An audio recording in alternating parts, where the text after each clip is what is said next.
Hey, Shabbat Shalom. Well, Shabbat Shalom for many, Shalom for some.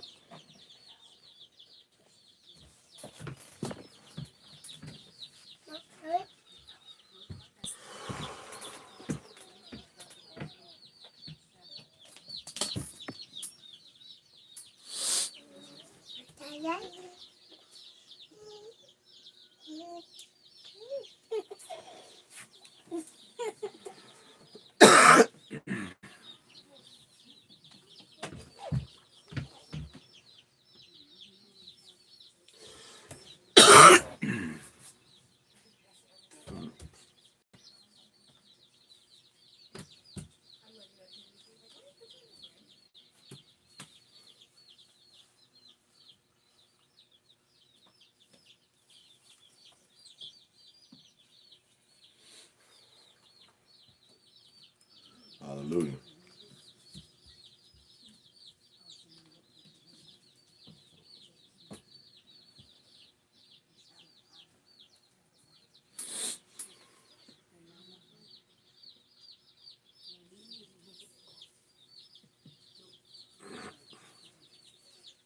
Yes, it's the aspen allergies are a little bit better. Every year about this time, they come in and they kick my butt bad. And this year is no exception. It's usually about a week or two that I go through it. The pollen, it's so bad out here. Me and my beloved brother Ronnie were talking, and we're both in the Ozarks. It's so bad that the cars are coated yellow, and that's from all the pollen that's on top of the cars and on top of the roofs. And now, praise Yah, every year progressively gets better. Like this year is better than it was last year. Last year was 2 weeks. This year hasn't even been a week yet, and I'm already coming out the other side of it. So feeling a lot better. It's a doozy. It's a doozy. But I praise Yah. The one thing about excuse me.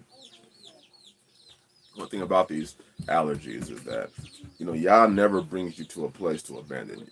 So I know that despite the fact that I've been here 5 years and I've gone through some things with these allergies, I know that He will and continues to provide a way out for me. As I've been out here, I've been taking natural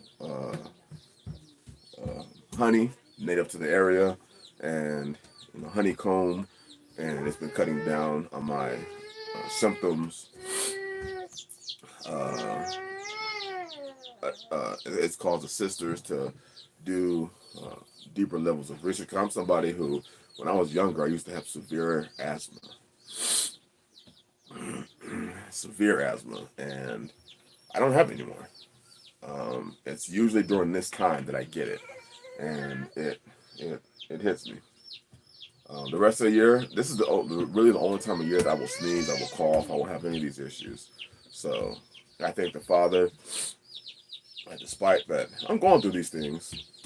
I know it's for my deliverance, and and a lot of people tend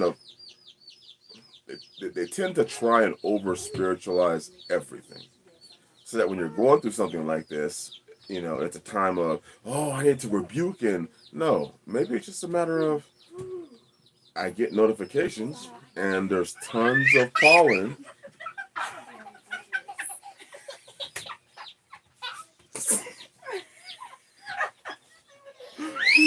There's tons of pollen that is in the area, and there's tons of pollen in the area, and it just causes you to react. And if you were on the Disturbers of Israel channel yesterday for our live stream, that's why you heard Brother Ronnie let me know, hey brother, go ahead and take your treatment, because I have a nebulizer and I use it during this time of year. I'm not reliant on a inhaler anymore, but my nebulizer I do use. During this time of year, I go through it. For about a week, I go through it. But you know what? Unlike the children of Israel, who would go through things and then complain about wanting to go back to the city. Because, see, when I was in California, I didn't have to go through these things because there wasn't any pollens. I lived in a concrete jungle. There were no trees, there was no grass. It was nothing but concrete and more concrete. So the trade-off of leaving that life in SoCal to coming out here is a blessing.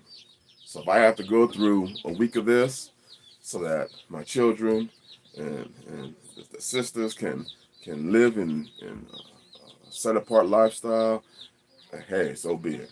And he's delivered me, year by year. None of them go through it. It's just me. None of them have even had problems with asthma.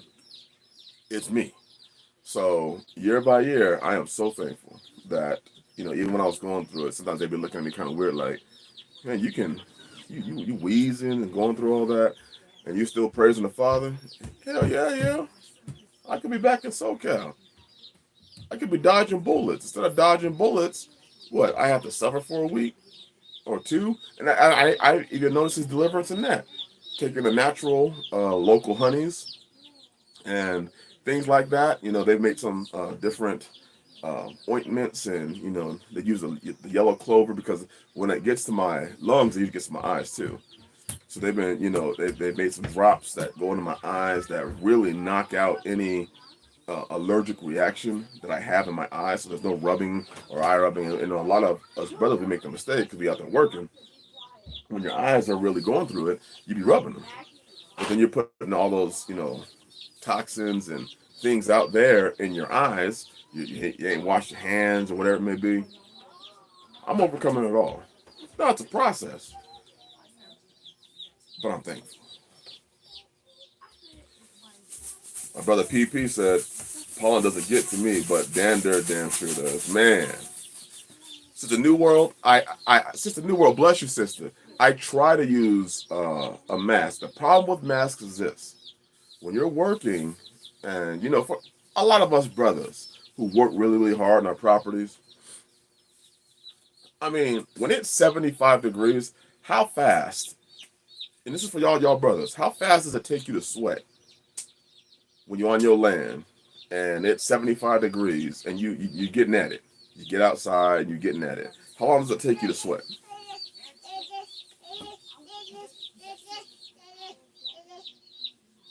I want some of my brothers to comment in this chat.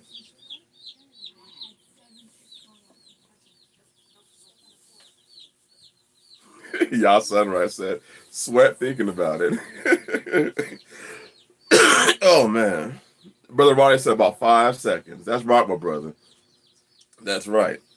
And when you're going through that sweat, that mask very quickly gets saturated in sweat. And when it gets saturated in sweat, look, BLK said, blink of an eye. Bless you, my brother. Brother Yehudim, BLK. Yeah, it don't take much time. So, within 10 minutes, I got a pretty good downpour of sweat going on. My mask is soaked, and now I can't breathe through the mask. So, it that becomes a hassle. Then I gotta pull that down, and then you have the pollens. I needed to weed whip the property recently, and when I weed whip it, I rake the clippings and then throw it into my chicken coop because the chickens eat the grasses and any of the the eggs that are on the bottom of leaves and anything like that, and it feeds them. But I've been going through it. Been going through it. That's right, Sister Aspen. That's right. Better off building your immunity. So I just go through the suffering, and year by year, it's gotten less and less and less. This year, it's been less than a week, and I'm already coming out the other side of it. So when I first got here, my first year wasn't so bad. My second year, I was out close to a month. I mean, it felt like my body was responding to every pollen that was out there. Every tree pollen, from the maple to the black walnut. We have tons of black walnut trees out here. To the hickory. It was just a constant. And then the fruit trees that I planted, it was a constant deluge of different pollens where I would go outside just to feed the chickens. and be sneezing hard. Let me say some Shabbat Shalom to y'all. Palmetto Paratrooper, my brother, Shabbat Shalom. The Hebrew Rapaholic, Shabbat Shalom. BLK, Brother Yehudim, Shabbat Shalom. Brother Frank Stockton, he got the wrench. Shabbat Shalom, my brother. Brother Jay Moore, Shabbat Shalom. Brother Jay, I have another pack of seeds coming in your direction very soon. Sister Aspen, Shabbat Shalom. Brother Justin Monroe, my brother in Atlanta, Shabbat Shalom. Brother Jeremy, Shabbat Shalom. Brother Peter Rambo, Shabbat Shalom. I just got an email from somebody who said they fellowship with you, brother. I don't want to... Was it an email or was it a message? One of the two. But anyways, bless you and Shabbat Shalom, Brother Peter Rambo. Brother Jay Travers, Shabbat Shalom. Brother Andrew Cole, Shabbat Shalom. Brother M. Mouton, Shabbat Shalom. Haven't seen that name before. Welcome to the channel, Brother M. Mouton. Bless you. Shalom. Westhold Forge. Brother, I still be putting them hoes to work. You know what I'm talking about, brother. Brother Westhold, them hoes that you sent me in the mail. I didn't even know you could send hoes in the mail. My brother Westhold Forge sent some hoes in the mail. And I'm putting them to work. They don't get no breaks. Bro, Westhold, Shabbat Shalom. If you've been on the channel recently, you know my brother Westhold Forge. His name has Forge in it. He forged me two hoes to use in my gardens. And those things are, I've been putting them to work. I've been putting them to work. But Yah Sunrise, Shabbat Shalom. I was just gonna say that local honey, keep bees here, brother. That's my plan this year. I have been expanding my orchard greatly. So one of the things, as you said, brother, is I plan on beekeeping, and I have a beloved brother who has experience in that. So I'll be picking his brain. That's Brother David. I'll be picking his brain as far as raising bees. This is a new world, Shabbat Shalom. Yah Sunrise, Shabbat Shalom. My brother Ronnie, my beloved brother, Shabbat Shalom, brother. That's a good brother, y'all. Brother Ronnie, that's a good brother. Hallelujah. The cat's fighting? Yeah? Okay. Sister Amanda from the House of Palmetto Paratroopers, Shabbat Shalom. Dope Law, my brother, Shabbat Shalom. Akita Ranch, Unique Taste of Soul, Shabbat Shalom. Hey, I saw your comment. You said that you'd be on your land next week or this week? Hallelujah, brother. And I got to meet you back in down there in Atlanta. It'd be a blessing to have you out here full time, my brother. Hallelujah. Brother Daryl Vick, Shabbat Shalom. But Peter Rambo said we're all sitting here together. But Peter, I don't even know who you be fellowshipping with, but honors and blessings to all of y'all. I know somebody sent me an email and they mentioned your name, and yeah, I've been getting behind on my emails. I'm trying to catch up. I'm doing a pretty good job. Brother Ken Fanine. Oh wait, Fannin. If I butcher your last name, you know what it is. Brother Ken Fannin, Shabbat Shalom. Shabbat Shalom. Brother Hananiah Davis, Shabbat Shalom, my brother. Hey, Brother Hananiah, you have an awesome, awesome, damn near perfect, in fact, I'll just say perfect last name. I'm just saying. That last name Davis is a powerful, powerful, powerful last name, my brother. Woo! Hallelujah. Hallelujah. All right? If you see me disappear a couple times, it's because I'm done with these allergies. So I'm going to disappear for a second right now. Just understand, I'm going to try to go an hour. I make no guarantees. Oh. Fuck! Is that serious? So if I disappear, you know, I'm trying to handle these things without having coughing fits or breathing fits on live stream. So I'll be right back. I'll be back in like 30 seconds. All right.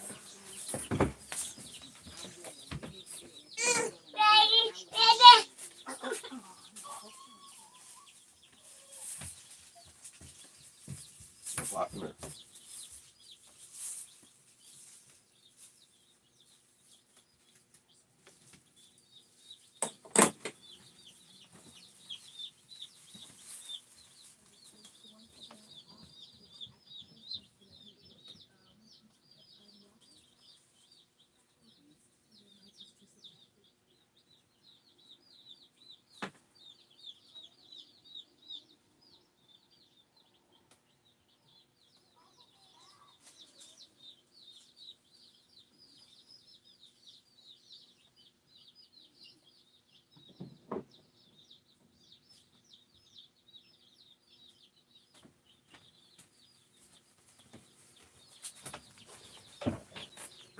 All right, y'all might have heard me washing my hands.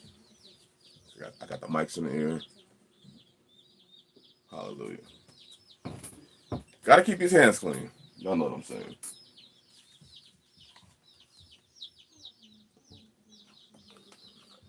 Got to keep them hands clean. And every time I wash my hands, my son comes in there like, "Can I wash my hand? Can I wash my hands with you, Daddy?"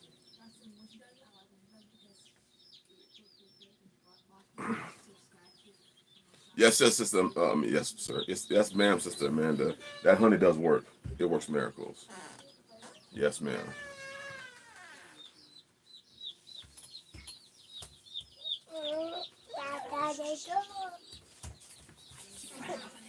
Oh, Sister Asper, yes. They love themselves some daddy. My son is right here, like 5 feet from me right now. I mean, if I go somewhere, they go with me.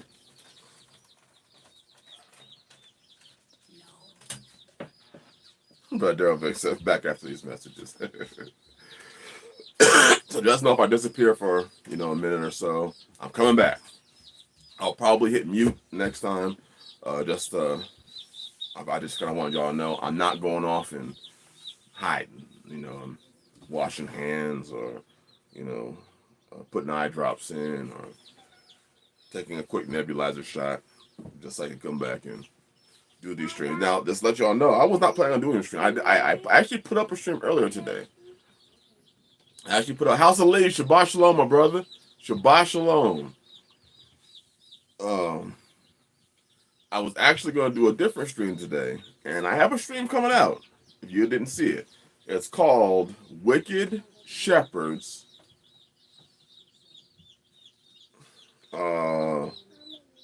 Like they love Lambchops or something like that. Something like that. Wicked Shepherds, they love Lambchops, and we're going to be focusing when we do that study. So if you want to read ahead, we'll be doing this next Shabbat. Ezekiel Chapter 35 and John Chapter 10. We're going to go into other verses also, but we're going to hit on Ezekiel Chapter 35, where Yah is pissed off about his shepherds, and John Chapter 10. Oh, y'all sunrise. Man, brother. See, you jumping ahead. And that'll be next Shabbat, the same day at probably about 6:30, 7 o'clock Central Standard Time. I don't really have the energy, and I'm very clogged up. Okay, Brother Jeremy said, "Hey, Brother Chris, Pete Rambo, myself, and Brother Jeremy, it was you. Yes, sir. I got your email, brother. I got your email. I will be emailing you back. Yes, it was. So, thank you, brother. Thank you. Hallelujah. And Brother Pete Rambo, you sent me that message probably a couple months ago about the use of my profanity, and I took it to heart, brother. I thank you for the now. You may hear some words slip out because it's a part of me. I'll be saying some words sometimes when the passion be coming through, but I'm trying my best because my brother Pete Rambo said something very powerful to me. And he said that my message might go a little bit further if I didn't use all those words. You know what? He was right. And I receive his correction. Now, I be trying. But I do understand that a lot of people may be offended by that. And for myself, even though in my normal everyday life I'll be trying to hold off on it, but it be coming out. But I understand that when I when I step onto this phase, no. When I step onto this phase, it's a whole different thing that I'm doing. When I open up the book, it's a whole different thing that I'm doing. So it's not about talking how I'm used to talking, even though words are going to slip out. But it's about, if I want a brother to be able to share the message to other brothers, and I'm over here MFing this.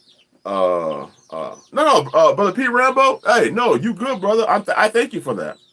I thank you for that, because I would love the message to go out, and if people hear an MFer, which I do say every once in a while, that they may see that and find an offense in that, and for those who fellowship with me, I'm saying, Brother Ronnie, I be saying words, I say things, I'm from the streets, but if I tone my message, if I tone my language back for 1 hour, and it draws another person to Messiah, it draws another person to the truth, that's well worth me saying that word. So Brother Pete Rambo, what you did, you brought a balance to me. So I thank you for actually having the righteous indignation, or the love of the truth enough to tell me that in a very respectful way. I mean, you showed me the error. If I continue to keep doing it that way, you showed me the error. So, yes, sometimes passion is needed. I absolutely agree, Sister Amanda, because, I be saying words. But I also understood what he was saying, that if he's trying to share a message and if people don't receive it because of my words, I can say, well, screw them. They don't need to hear the message. But also, sometimes if you draw them in, they may understand. If you draw them in first to the word of Yah, they may understand that the abrasive words aren't really what they see. Like most people who heard me do these streams, they may say, damn, he be saying all sorts of words. But most of y'all kind of know me, at least been part of the channel for enough time to know I'll say some words. But if a brother's trying to share it with other brothers that may not be used to that sort of language, it may be a good idea for them to get to know the brother first. Once they get to know the brother, then it's like, okay, I can understand now what spirit is operating in him. If he says that word, he's not saying it in a way of trying to cuss people out. There it is, Brother Ken. That's it right there. Honey versus vinegar. Neither is bad, but that's exactly it. I have a lot of brothers that come to this channel because they're like, hey, you just said some real shit. Dang it. You say some real stuff. And they like the fact that I just spit it out. While others are coming to the channel and they may be new to the channel. And I don't want to be off-putting to either one. So I do say what people say are profane words, which is not profanity. But a lot of people coming from the world don't even understand that. If you say one of the words, that may push them off. And my job is to bring people to Messiah. I do not consider myself a pastor, but a watchman. So you will never hear me consider myself a pastor. But next week, I'm about to go in. So if you got your favorite pastor out there, you really dropped an F-bomb, I think. I've been listening for about 2 years. Thank you, Brother Chris F. And I really do. But sometimes that mother effer slips out. That's the I was raised in that. And for some people, to be honest, it drew them in to be willing to listen and then keep the law, because they said, man, this nigga right here, he's just being real. He's just being real. I don't have to sell myself out. And then as that person walks his faith out, he may realize, hey, I don't have to say MFing. I don't have to say shit, damn, bitch, hoe. I don't have to say any of them words. But my concern is there's so many various people in this faith who are coming from all sides of life. And to be honest, I know a lot more people in the hood that I know people not in the hood. You know, I came from the hood, and I got a lot of people that listen to this channel, a lot of friends that I knew in the hood who still listen to my channel, who still wear the colors, but their interest is piqued, and they know, hey, he didn't sell out, but he changed. And then, you know, if I can introduce something to them, in time, Yah can speak to them, because it ain't my job to do, you know, to be the savior of them. If they have the ears to hear, they hear it. But they have to have the ears to hear what the Spirit says. And when the Spirit talking to them, they hear it and they're like, oh shit, this brother's, did he just say shit? Well, you can do that? And then that brother may come in and take off and go and master a language way better than me. But the point is that a lot of these brothers don't know that they have to get in the door first. And that door is always being pushed off. So next Shabbat, we're going to go in on these wicked shepherds. And I'm going in. No holds bars, no mercy, no tap outs, no, this is no count outs, no disqualification. I'm going in. Because there's a ton of wicked shepherds. And what most people don't understand in today's day and time is, see, this whole shepherding movement, see, I'm trying to go into all this, but this shepherding movement, where a lot of y'all cats call your pastor shepherd, let me ask y'all a question. The shepherd, does he keep his sheep, not biblically, but in the world, does he keep his sheep for their benefit, or does he keep his sheep to eat them? If you think he keeps his sheep because he's just a loving shepherd, type in the number 1. But if you think he keeps his sheep to eat his sheep, type in the number 2. I'll be right back.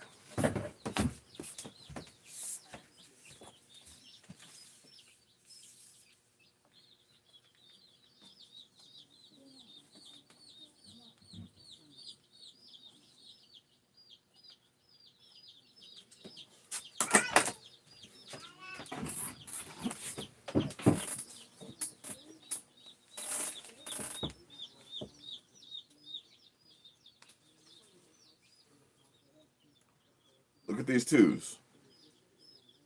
Look at all these twos. Look at all these twos. Man.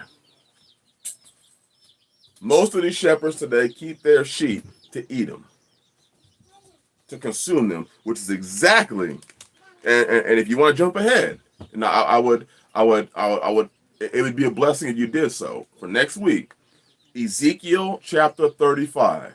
That is Yah's warning to the shepherds in Israel. Not only his warning, but his woe. Because everybody likes to go to Jeremiah 3, with the 3:15, 3:16. You know, I will give you pastors, and they translate the word pastors to shepherds, and they feel like they have to be your shepherd. Look at what Ezekiel said. Look at what Yah told Ezekiel to preach to the shepherds, to tell the shepherds. Woe to you, shepherds.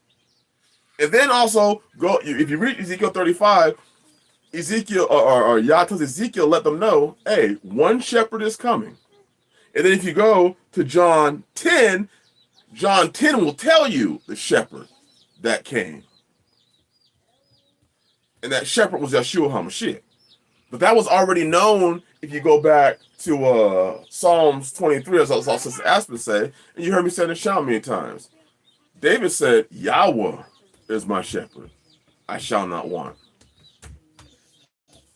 Whoa! Yahweh is my shepherd. I shall not want. Oh, is it 34? Hold on. Could be wrong. Yeah, you're right, brother. It's Ezekiel 34. I don't know how I got 35. Because I had it notated right here. Right there. You'll see it says wicked shepherds. Right there. So I don't know how I blew that one. Thank you for the correction, my brother. Brother Jeremy. Man, I ain't trying to go into this too early, but do y'all mind if I read just a little excerpt? Ooh, Peter Rambo said, bless you, my brother. He said, I was a pastor, and Ezekiel 34 scared the hell out of me. It should. Brother Arbel, shalom, my brother. Shalom, shalom. If y'all don't mind if I read, all I need is 3 people to say, come here. Type in the number 1. Just 3. I ain't a little too far because I have a whole study on this.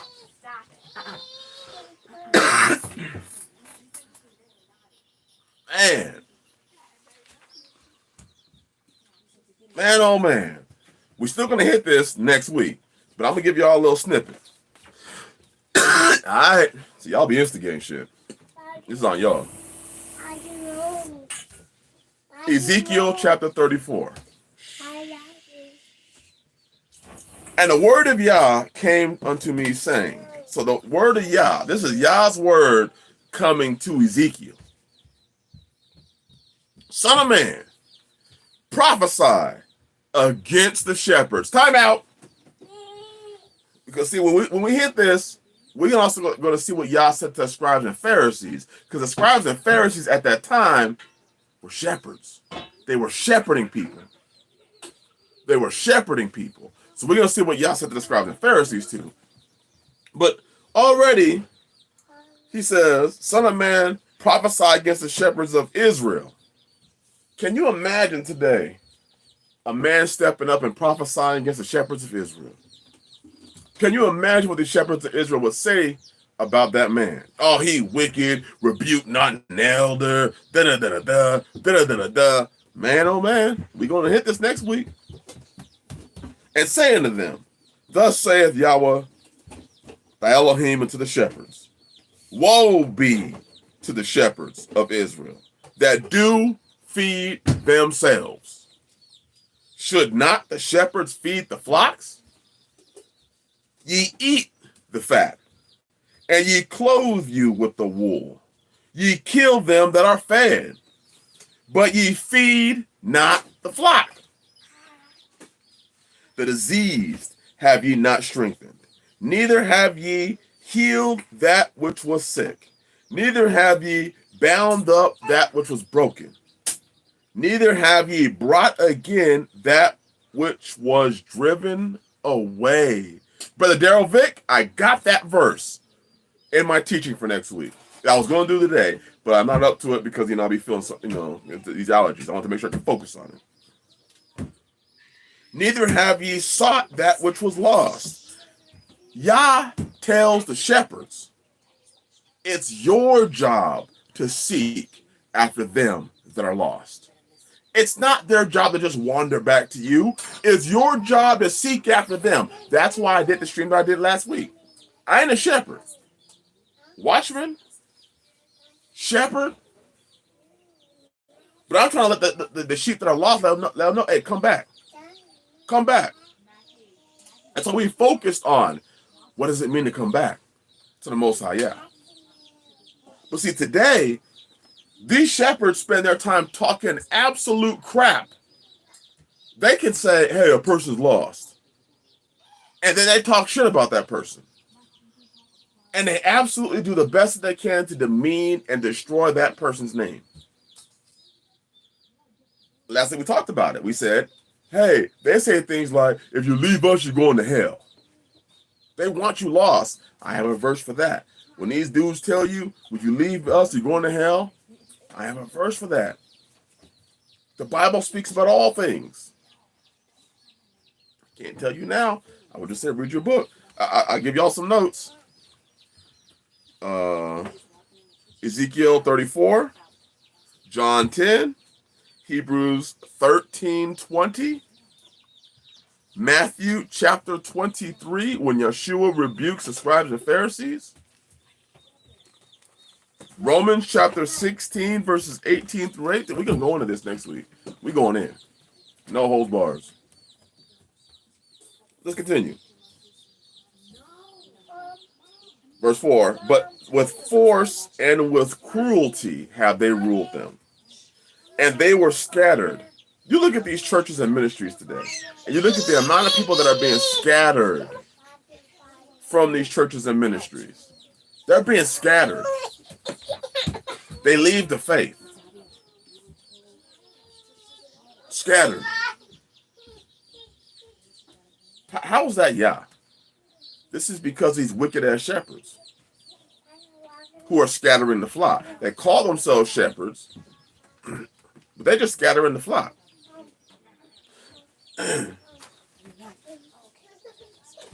They were scattered because there is no shepherd. And they became meat to all the beasts of the field when they were scattered. Those beasts of the field today are different doctrines, or different religions, or different, a lot of people today leave the faith and they return back. They go back to traditional Westernized Christianity. They go back to they go to Egyptology. They go to Kemet. They go to the Apostolic Church. They go to all these different denominations, and they forsake Yah. They're scattered. Most of them go back to the world, to be honest. My sheep wandered through all the mountains, and upon every hill. Yea, my flock was scattered upon the face of the earth, and none did search or seek after them, because they tell you that you're going to return to us. Nah, a good shepherd, when he loses, how many of y'all, let me just say this, because I know we got a lot of brothers in here that be homesteading.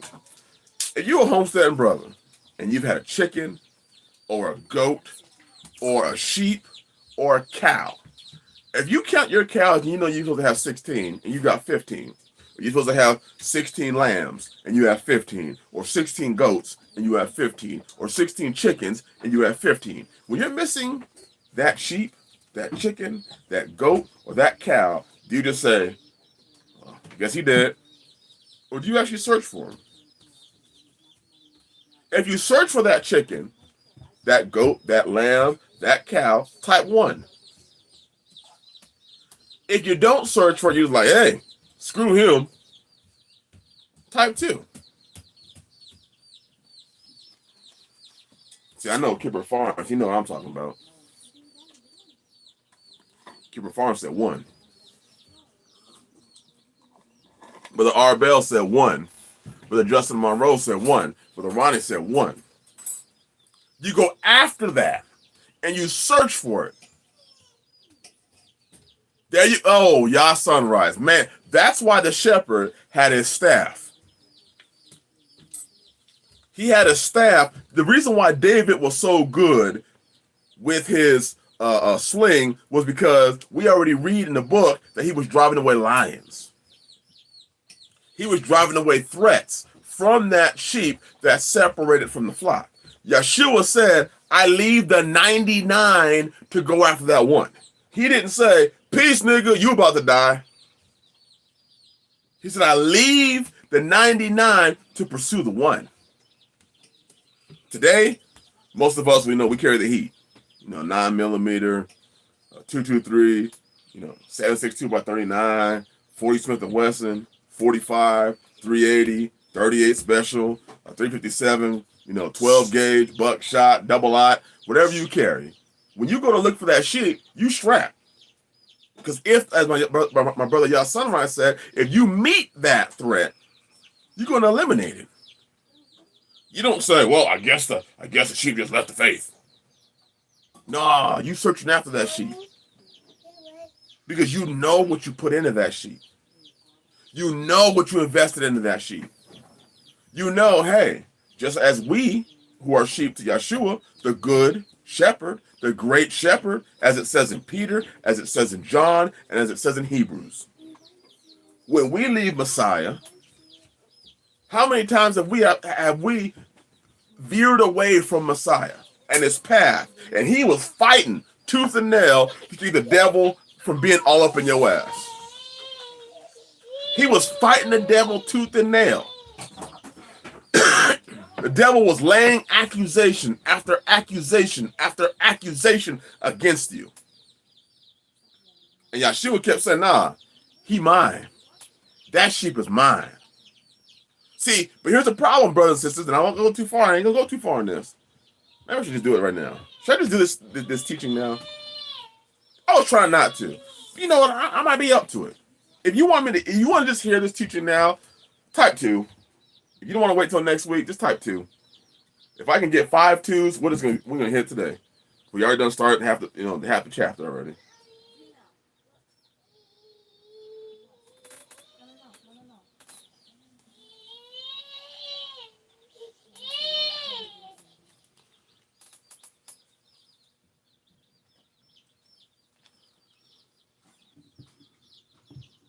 All right, hey, I guess we got enough 2s. Y'all done asked for it, so we gonna go in. Brother Arbel said, "You already done open up the door." All right, so we gonna get into it. I'm gonna pull out the notes. So we already done started reading. Sister Aspen, E is crying for Sister Ebony. Yes, ma'am. Brother Peter, I'm gonna have to change the stream. Men of Yah protect their flock. Man, that's it right there, brother. Can one of y'all write that down? Men of Yah protect their flock. Yep, that's a stream. The revolting man. Shalom, my brother. Shalom, shalom. All right, let's hit this then. My sheep wandered through all the mountains and upon every high hill. My flock was scattered upon all the face of the earth, and none did search for them. You have a hireling when if you get scattered, ain't nobody searching for you. Now, again, I'm not a shepherd, but I will tell you, come back. Come back. Come back to Yah. Listen to this. Verse 7. Therefore, ye shepherds, hear the word of Yah. As I live, saith Yahweh the Elohim, surely because my flock became a prey, and my flock became meat to every beast of the field, because there was no shepherd. Nah, revolting man, you couldn't sneak in. Nah.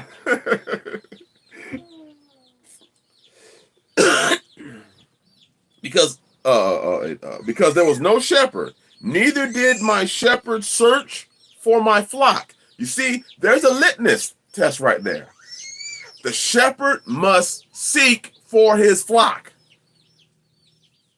including the ones that left. That's how you know you have the good shepherd. See, the good shepherd don't talk crap about you when you leave. The good shepherd get your ass back in. You may have some bumps and bruises when you come back in, but hey, you came back in. That good shepherd hooked that nook around your neck and brought you back to the fold. Now, if you kicked and screamed and fought, hey, guess what? Get your ass out there. If you kicked and screamed and fought against the good shepherd, he let you go. And you get to run, and you got the wolves and the bears and the lions and all these other animals out there. But the good shepherd's going to bring you back in.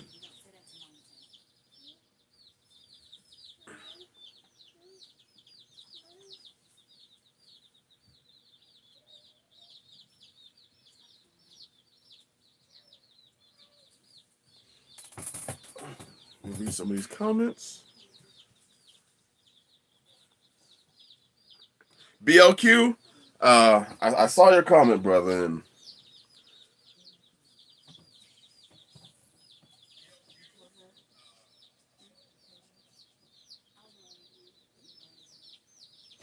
I know exactly what you're talking about. And I'm going to say this. This is from me on this channel. That ain't no good shepherd. Those are my words. I'll lead them. I don't see that as a good shepherd. At all. Not because of what happened to me. Shit. Screw what happened to me. I don't give a damn what happened to me. The best thing that ever happened to me was leaving that ministry. But the amount of people that suffer and get their names talked about and get live streams done about them. See, and I don't even subscribe to that channel, but I get the messages. I get the messages from brothers that are like, hey, I get the messages from dudes that are trying to jump out of that group and many other groups, like they a nigga trying to leave prison. They got sheets tied up to the bars, tied up to the bed frame, trying to rappel out that window. And a lot of these brothers, a lot of y'all who send me these messages, my question is this: if you can see wrong, that's why I went off yesterday on the Service of Israel channel, because a lot of y'all know what you see, and you ain't doing shit about it.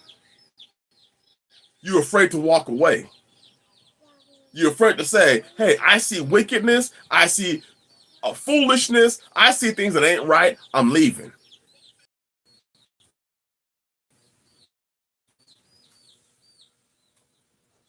We back. We gonna wait another minute, wait for everybody to come back in. My my Mo-Fi went out.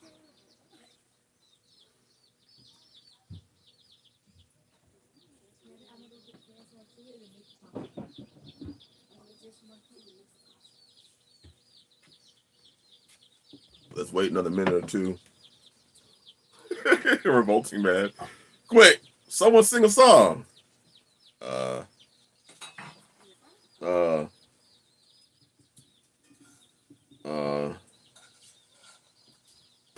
don't have a song. I don't have a song that won't demonetize me. You know what? This is Shabbat. Shall we worry about being demonetized?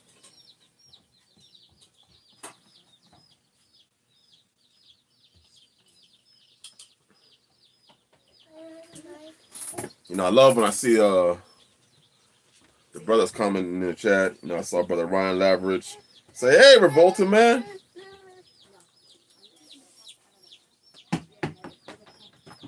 Bless you, Brother Ryan Laveridge. I haven't seen your name. Blessings and welcome to the channel. Hallelujah. Oh, Sister Ashley said don't sing. All right. I won't sing.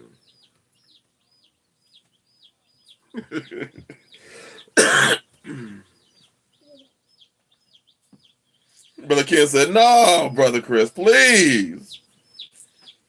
Revolting Man said he's a dancer. But Revolting Man, listen, brother. I just can't imagine you dancing. I just can't imagine it, brother. I would love to see you do the Running Man. I would love to see you do the Running Man. I'll be busting up laughing, brother. And I would get the Running Man with you and probably tear my meniscus again.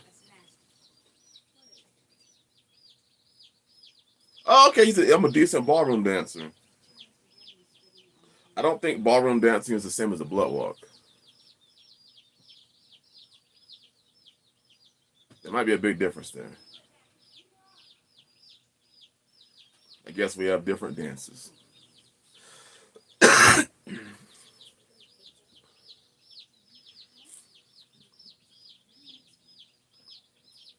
Yeah, the blood walk is it's a gang walk, brother. Somebody Debbie said I am young and spry. Woo!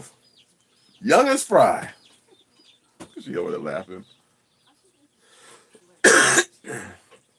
Anyways, I'm not one to speak against people, but I have a huge problem when people spend their time talking crap on other. When you talk crap about people that were part of your group, they're part of you. When they're part of you, it's like, hey, this is the best brother. He's honorable. He's this, he's that, he's this, he's that. And then when it gets to the point where they're like, hey, y'all's leading me somewhere else, you start talking shit about them, I have a problem with that. Especially because ministry is not like marriage. Marriage is different. You make a covenant. Now, if you brothers want to make covenants with dudes and you leave, hey, yeah, then you are wrong. If you make a covenant with other brothers and then you break that covenant, hey, yeah, you're wrong.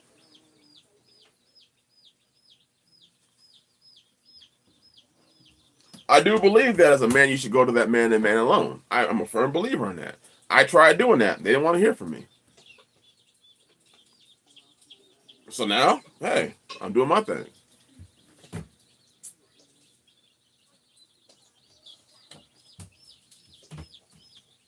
But I do have a problem. Me, I'm raised differently. I was raised in the streets.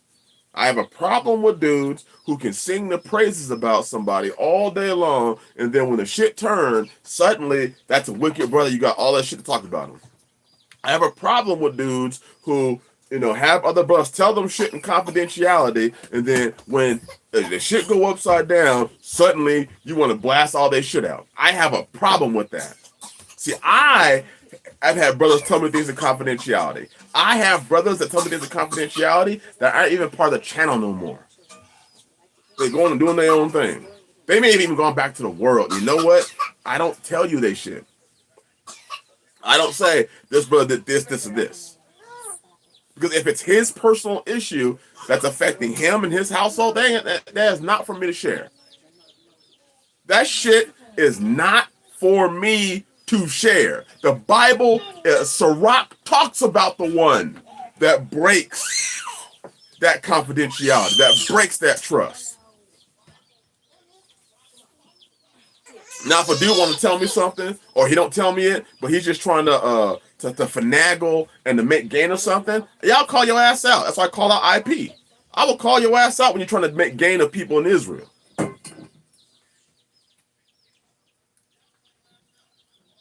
Nah, BLQ, I ain't gonna air them out. No.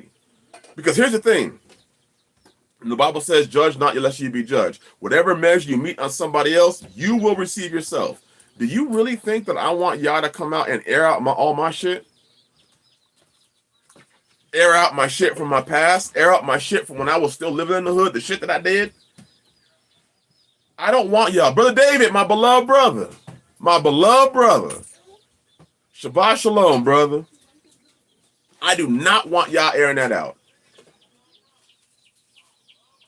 There it is, Brother David. Do not repay evil for evil. Wait on y'all. I do not want y'all airing out my shit. Because the book said, as we read last week, when you turn from sin, Yah forgets all your sin. So if Yah forgets all your sin because you turn from it, then somebody else, while you turn from it, while somebody else mentions your name and talk shit about you, guess who they become? They are now accusing you before Yah. And who is the accuser of the brethren? See, there's a lot of brothers that live differently than I do. And while I may not personally agree with them, they ain't sinning. While I may not personally agree with how they're doing it, that ain't sin. That's just, they do not do things the way I would have done it. And you know what? That ain't none of my business. But for me to then try to imply that that brother is sinning and trying to dig up some verse in the book of Galatians, Second Opinion, chapter 3, and try to present it and twist the shit in a way so I can make that brother sound guilty, I ain't doing that shit. I will not do that. I can say, hey, brother, you're doing different than I do. Bless you. I hope things are going well for you, brother. I don't feel that because the brother leaves this channel that he left the faith. That's right, Brother Ken. If it ain't sin, then it just ain't. I may not like it. I can look at it and say, hey, that ain't wisdom. But can I say that person's sinning and wicked? See, for me to go on my channel and then to start calling people out because they saw things differently than I do, I'm saying that they sinning. Well, shit. If they sinning, let's put that shit in front of everybody then. Let's not go to our channel and start talking shit on people. I don't like that shit. I was raised differently than that. I was raised first as a Black Panther and second as a Blood. And now, praise y'all, I overcame that, and I'm now walking the newness of life. But I don't agree with that shit. I don't agree with the shit of, well, if you don't see it the way I do, you're rebellious and in sin. I am in complete disagreement of cursing other brothers because they don't see it the way you. I disagree with turning dudes' souls over to Satan because you disagree with them. And I'll stand firmly on that.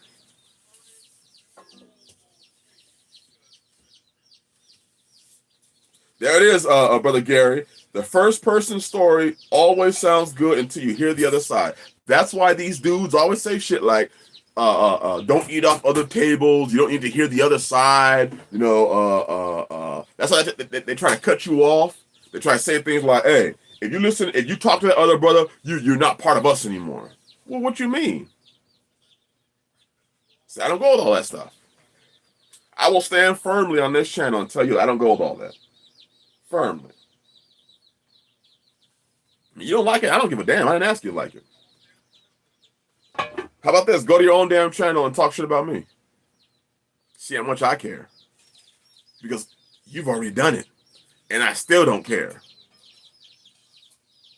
I don't give one damn about you running your damn mouth. Like I heard from an OG in the streets. When people have nothing else that they can do to affect you, they talk shit. That's what he told me. When people have nothing else that they can do to affect you, they talk shit. That's cool. They talk shit against Messiah, so what makes me think that I'm better than him? I ain't. That's why we in Ezekiel 34.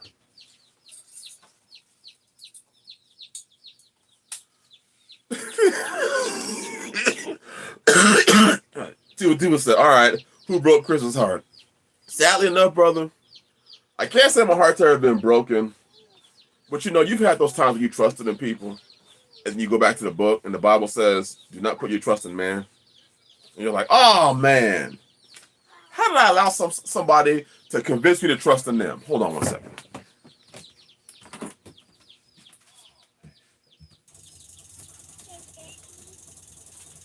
No.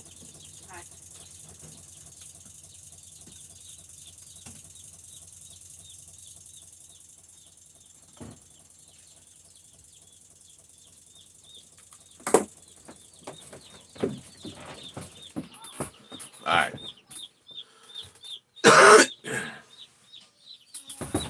So I mean, you know, as far as heartbreaking, I've seen dudes die in the streets. I've seen homeboys die in the streets. I lost my mama at 18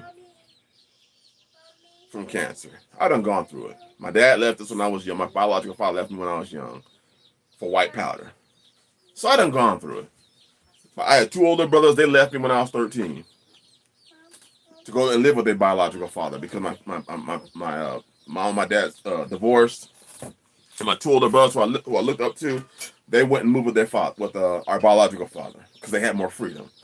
My mom was teaching us the ways of the Panther and was more strict, so they didn't want none of that. She called it Yah, but it wasn't, or God, but it wasn't God. So I don't want through some things.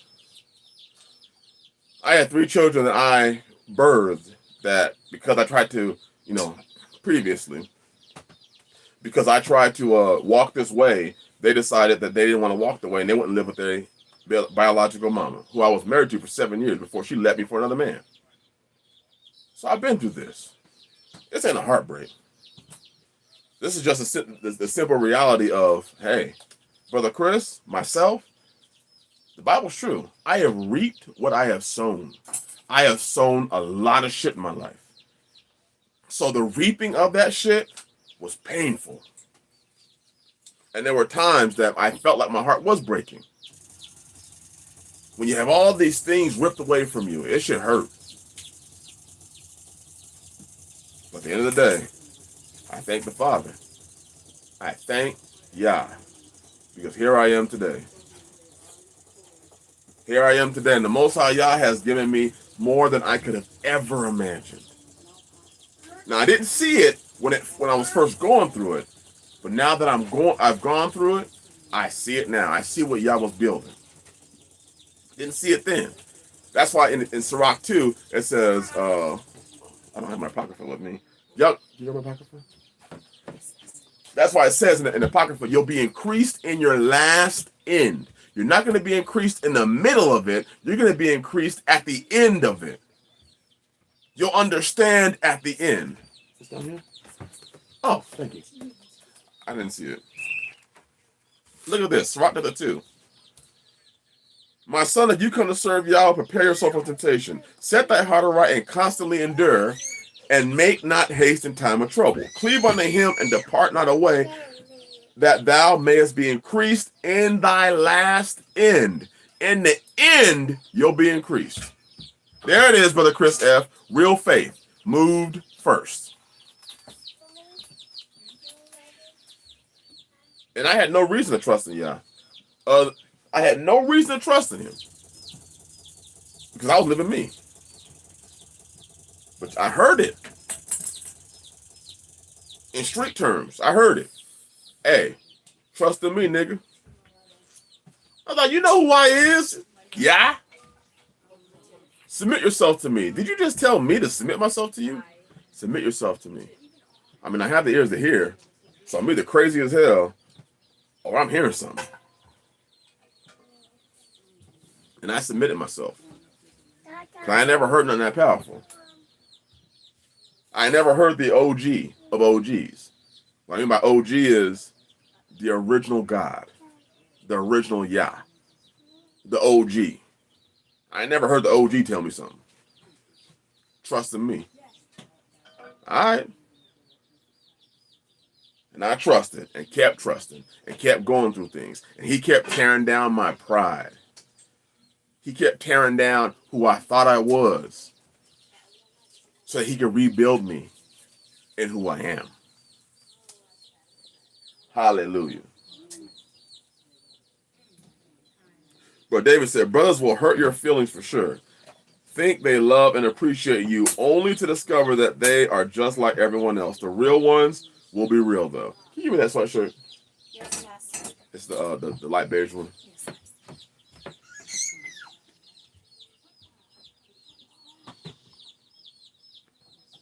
All that helped you to ultimately be who you are right now. Yes, sir. Ears to hear and eyes to see. Yes, brother Afro-Alien. Yes. That's what this shirt, my brother HOQ did this shirt. Look at this. We love the real ones. Most just aren't. We love the real ones. Most just aren't. The back of the sweatshirt, the real ones.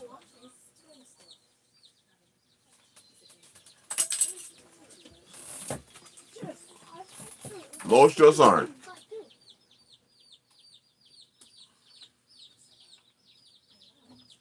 Went through the fire, didn't you, Brother Chris? Ain't it worth it? Brother, it is worth it. Man, have yourself one of them Shadrach, Meshach, and Abednego experiences and get through that fire, and you'll realize on the other side, like, whoa, man. I didn't like it, but I needed it.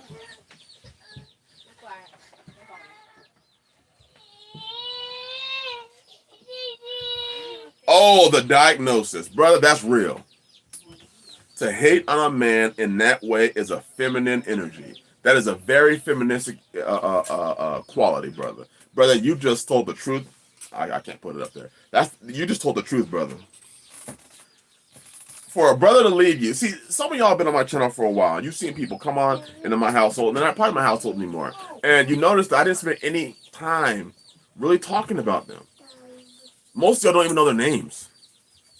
They came and they were gone. And I didn't erase the video. I didn't talk shit about them. They were here and they're not here anymore. To spend the time and the energy to blast somebody, to spend your focus trying to, because see what you're doing, you're trying to make yourself feel good. You're trying to make yourself feel like, well, if it ain't me, then it ain't nobody. Well, if that's the case, then it's going to be, it is what it is. Goodness gracious.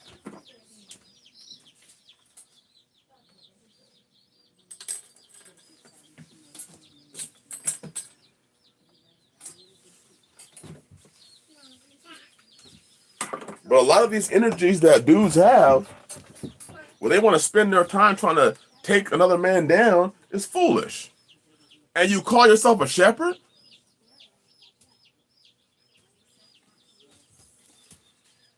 We didn't get that sort of treatment in the streets. let's continue. Ezekiel 34. But I know, BLQ, you Houdini, I know where you come from, brother. This is not in no way me speaking against you, because I know you a faithful brother. You've been on this thing, been studying the word. This is not a shot against you. In no way. So don't anybody here think that this is a shot against my brother BLQ, because it's not at all. But I'm not gonna stand for that shit no more. I just won't. All right, let's go to verse 8. Ezekiel 34:8. As I live, saith Yahweh, surely because my flock becometh a prey. A prey to who? The shepherd. Not just the shepherd, but the animals that are out there consuming the sheep. Surely because my flock became a prey, and my flock became meat to every beast of the field, because there was no shepherd, neither did my shepherd search for my flock, but the shepherds fed themselves and fed not my flock. Therefore, O you shepherds, hear the word of Yah. Thus saith Yahweh Elohim, behold, I am against the shepherds, and I will require my flock at their hand, and cause them to cease from feeding the flock. Neither shall the shepherds feed themselves anymore, neither shall they feed themselves anymore.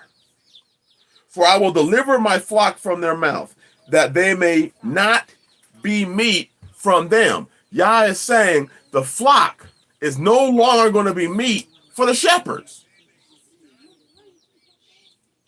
For this saith Yahweh Elohim, behold, I, even I, will both search my sheep and seek them out. See, the good shepherd searches his sheep and seeks them out.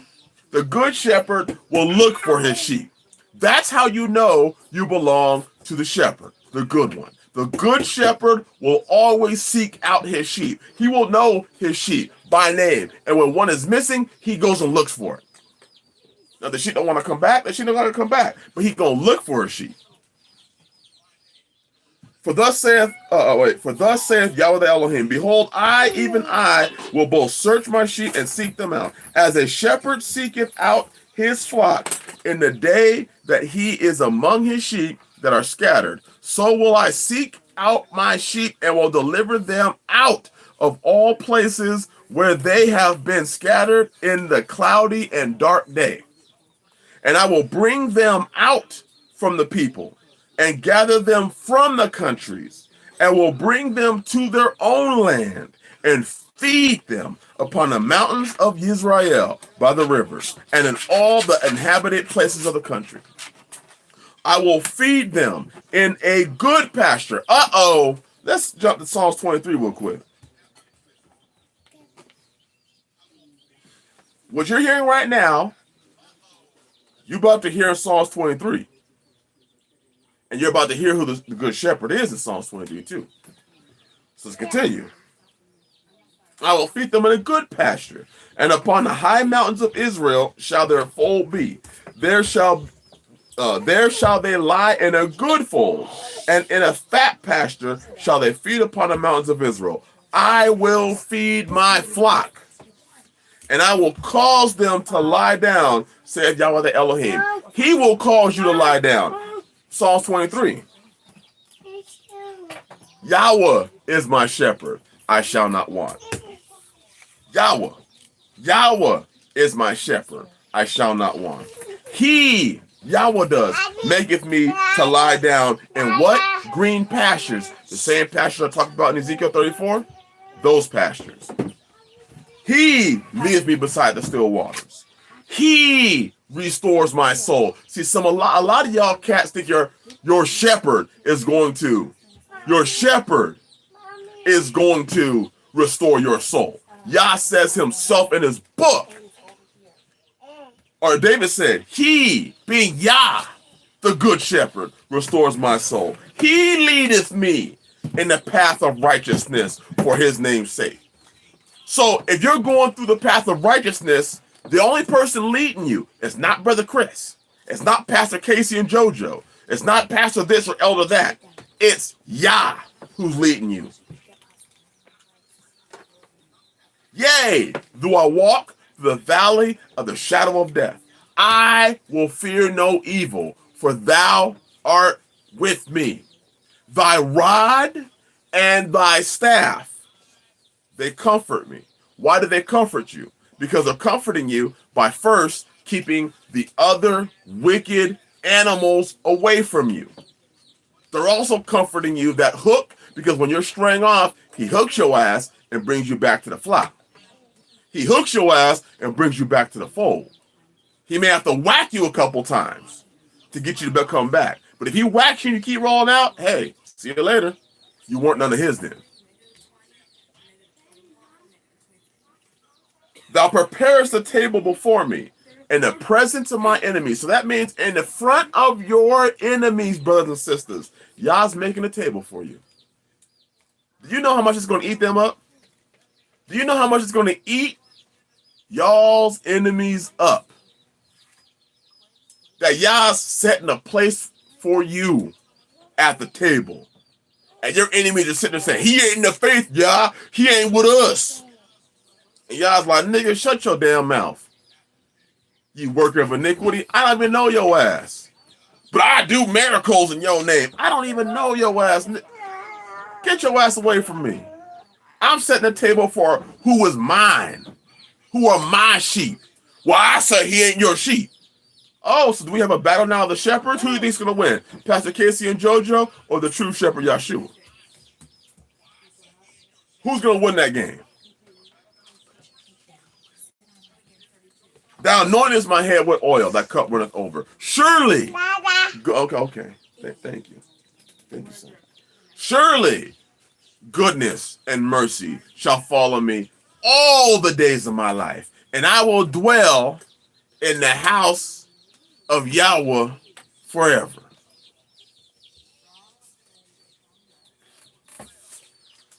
All the way back in Proverbs, we're hearing who the good shepherd is. Let's continue, because see, some of y'all cats like calling your pastor shepherd. Let's continue then. Verse 15, Ezekiel 34:15. I will feed my flock and I will cause them to lie down. Didn't he say they will lie down in green pastures? So who's causing that? Is it your pastor or is it Yah? I will cause them to lie down, saith Yahweh the Elohim. I will seek that which was lost. Because the shepherds weren't doing it, Yah says, I myself will go and seek what was lost. I myself, not me and Chris, but Yah himself will go seek who was lost. And bring again that which was driven away. And will bind up that which was broken, and will strengthen that which was sick. But I will destroy the fat and the strong. I will feed them with judgment in his time. In his time is not part of the Bible, that was my words, but we all know Yah does things in his time. So that was me ad-libbing. And as for you, O my flock, thus saith Yahweh, behold, I judge between cattle and cattle. I judge between brother and brother, between the rams and the he-goats. Seemeth it a small thing unto you to have eaten up the good pasture, but ye must tread down with your feet the residue of your pastures? See, what happens today is a lot of these dudes that are so-called in the faith, what they do is not only do they eat the good pasture, but they tread down the pasture so that nobody else can come up behind them. They want to make sure that you're either with them or you're gonna die. That's why they be putting out these curses on you. That's why they be saying shit like, if you leave us, you're going to hell. They want to make sure. They're going to eat the food and then make sure they stomp out the rest of the grass. They over there doing the stanky leg in the grass, trying to make sure that no other grass is going to live because they want you to die. They actually, inside of them, want you to die because you ain't eating grass with them.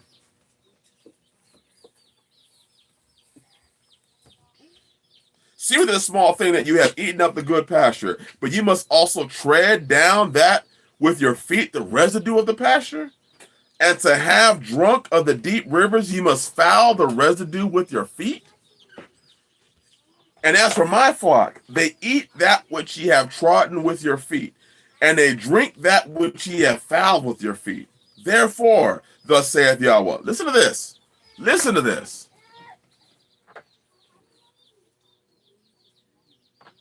Listen to this.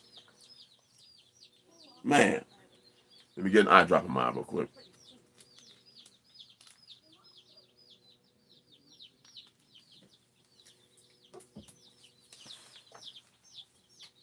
Therefore, thus saith Yahweh Elohim unto them. Verse 20 of Ezekiel 34. Behold, I, even I, will judge between the fat cattle and between the lean cattle. Doesn't that sound a lot like Yosef's dream? When they came out of the river? Okay, we ain't gonna go too deep. Because ye have thrust with side and with shoulder, and pushed all the disease with your horns, till ye have scattered them abroad. See, the goal is they push the disease out there until they're scattered.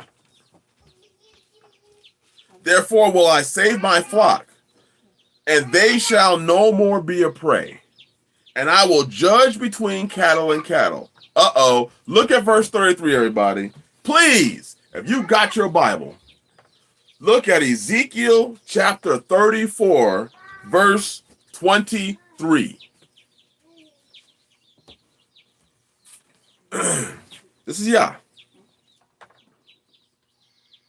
This goes deep. And I will set up one shepherd over them, and he shall feed them. You remember Jeremiah 3:15? And I will give you power, he shall feed you with knowledge and understanding. I shall feed you with knowledge and understanding. He shall feed you with knowledge and understanding. But then he comes back and says, I rebuke you, shepherds. Woe to you, shepherds. Now, because the shepherds have been fleecing the flock and eating the flock and turning y'all sheep into lamb chops, look what he says. And I will set up one shepherd over them, and he shall feed them. Even my servant David. So shepherd's also going to feed David.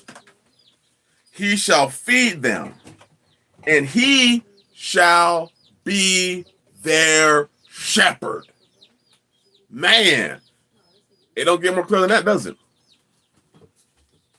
He shall be their shepherd. So where did all these other shepherds come from? Let me give you a hint. They're hirelings.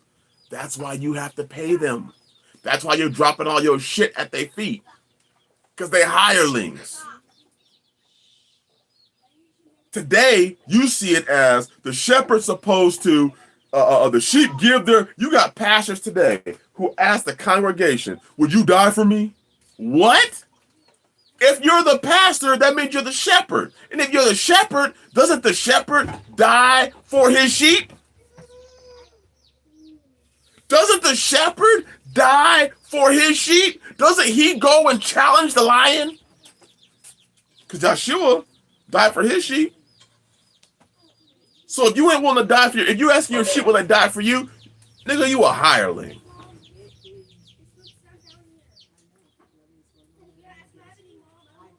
Verse, I saw a brother say, read that again. Brother Jeremy said, read that again. Verse 23. And I will set up one shepherd over them, over his flock, and he shall feed them. That's why David said he leads me in the green pastures. This one shepherd is going to be the one feeding his sheep. Even my servant David, he shall feed them, and he shall be their shepherd. He shall be their shepherd. So when y'all dudes be calling these other dudes shepherd, what you're saying then is Yahshua can't be it because the book says it's only going to be one shepherd. Only one shepherd. And you're testifying to who the shepherd is. That's right, Brother Jeremy. David is the shepherd in verse 23. It's a prophecy of Yahshua. The prophecy is about Yahshua, and we're going to read that in John 10. Bizman, what's happening, my brother? Shabbat shalom. Well, shalom, my brother. That's idolatry.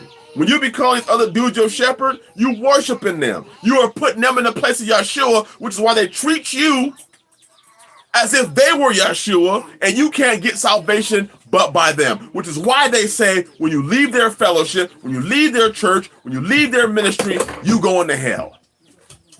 Because they are your shepherd. They are your savior. They become your savior.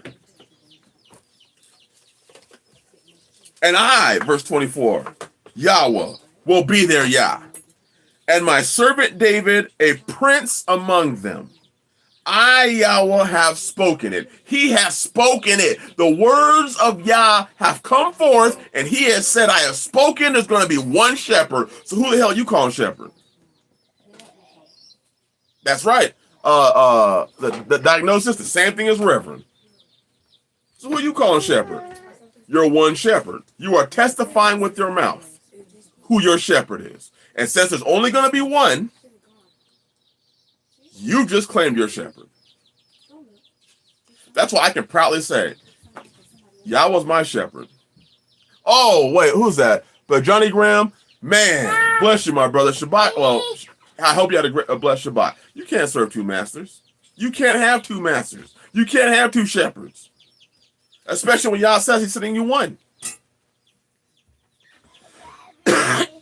So many of you are actually claiming your shepherd. You're claiming who the shepherd is of your soul. And y'all are like, wait a minute, so who am I, chopped chicken? That's right, Bizman. Man, Bizman. I've heard this too. They call these preachers their chief priest. Man.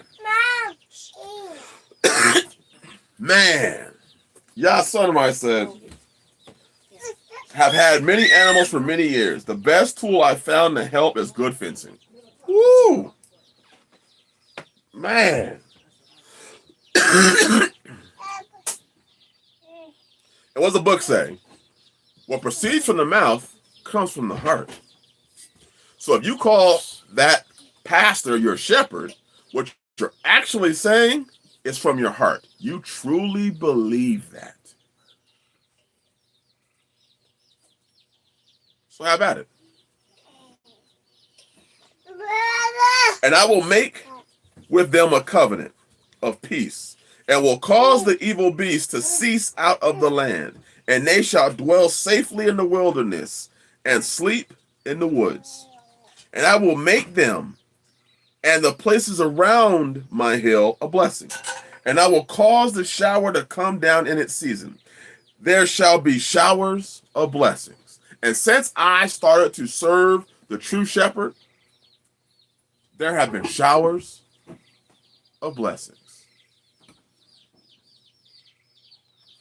And the tree of the field shall yield her fruit, and the earth shall yield her increase, and they shall be safe in their land, and shall know that I am Yahweh, when I have broken the bands of their yoke. That means he understands that you were a prisoner.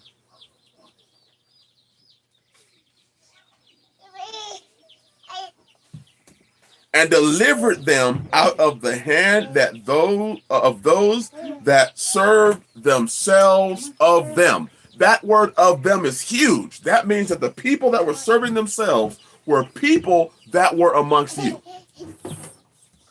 And he says, I am trying to deliver you out of the hands of those that are serving themselves, but they are among you.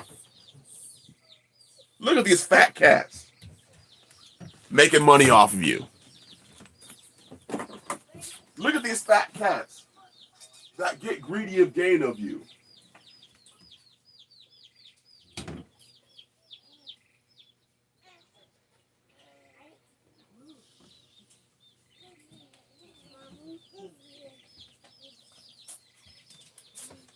These people are making thousands upon thousands of dollars off of your back.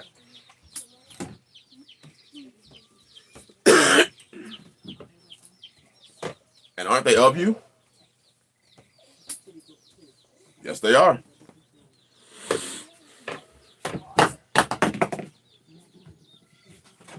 Verse 28. And they shall no more be a prey to the heathen. Uh-oh. You're no longer going to be a prey to the heathen. Neither shall the beasts of the land devour them, but they shall dwell safely, and none shall make them afraid. That's right, Brother Peter Rambo. Fall Shepherd, I need new jet. Fall Shepherd, I need y'all send me on vacation. Didn't Paul say, I worked day and night so that I was not a burden to you? Isn't that what Paul said? Paul said that I worked my ass off so that you could never consider me a burden to you. If Paul wanted a new jet, I guarantee you Paul was working for it. He didn't have his elders, hey niggas, I'm trying to go on vacation. Hey elder, tell the niggas I'm trying to go on vacation. So I can go on vacation. Send offerings in. So it don't come from the pastor, it just comes from the elders.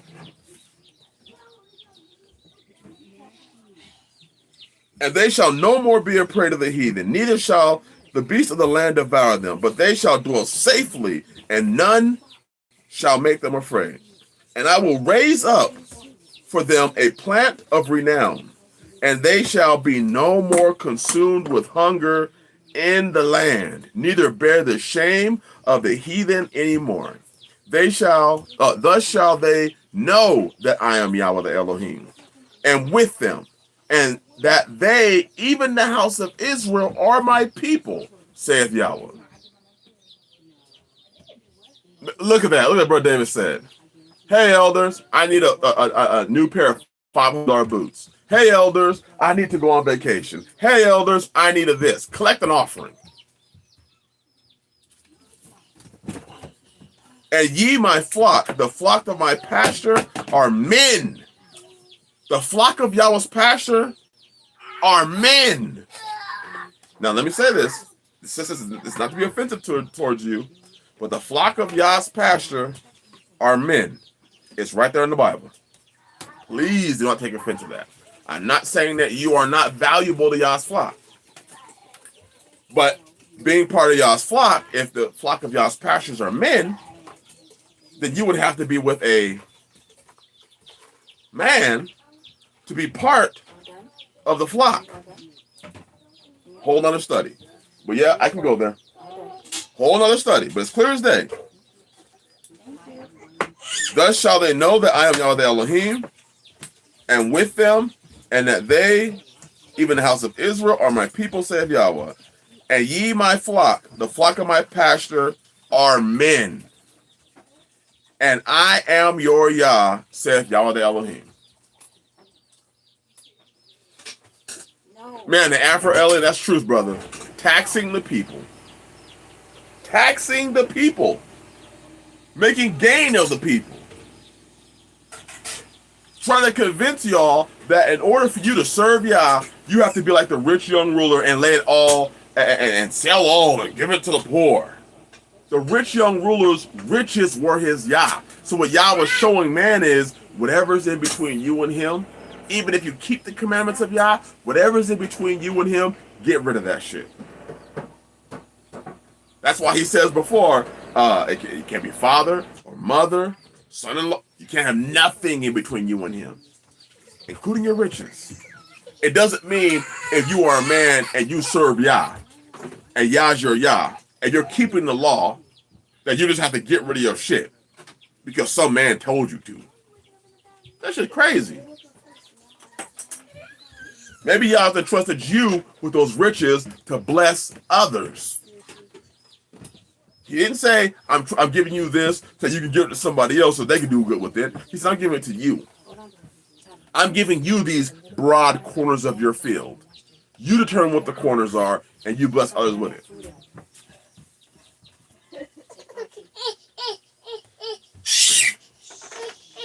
John, chapter 10. I wasn't even planning on going through this.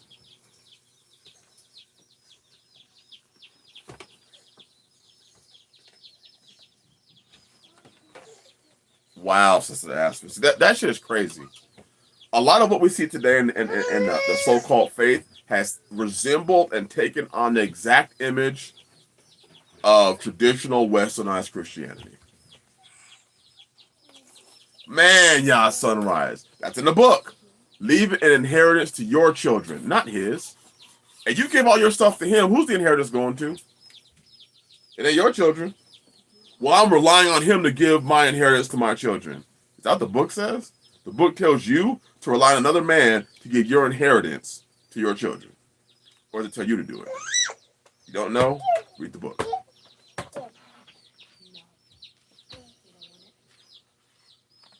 John 10.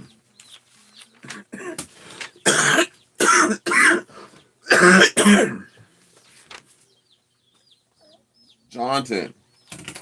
Verse 1. Verily, verily, I say unto you, he that entereth not by the door unto the sheepfold, but climbeth up another way, the same is a thief and a robber. These are Yahshua's words now. But he that entereth in by the door is the shepherd of the sheep.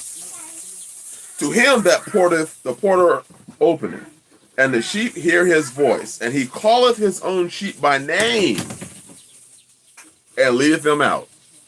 He leadeth them out. And when he putteth forth his own sheep, he goeth before them, and the sheep follow him, for they know his voice. And a stranger will they not follow, but will flee from him, for they know not the voice of the stranger. When you hear the voice of a stranger, and you're in your special church with that person who you call shepherd, you should, if you were Yah's, you would know, wait a minute, this ain't Yah's voice, because this dude would not be having me call him shepherd. The reason he's got you calling him shepherd is because he's saying you hear my voice. And a stranger's voice you don't hear. See, this is Yahshua's talking. So if you hear the pastor's voice and not the stranger's voice, well, that stranger to you might just be Yahshua. Because if you heard the Yahshua's voice, the good shepherd, you would call no other man shepherd. Because you would see that they are a stranger to you. This parable spake Yahshua. This parable spake Yahshua unto them. But they understood not what things they were which he spake unto them. So Yah in his loving mercy goes further.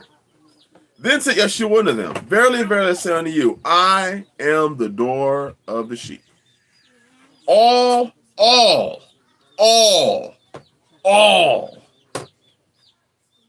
that ever came before me are thieves and robbers, but the sheep did not hear them.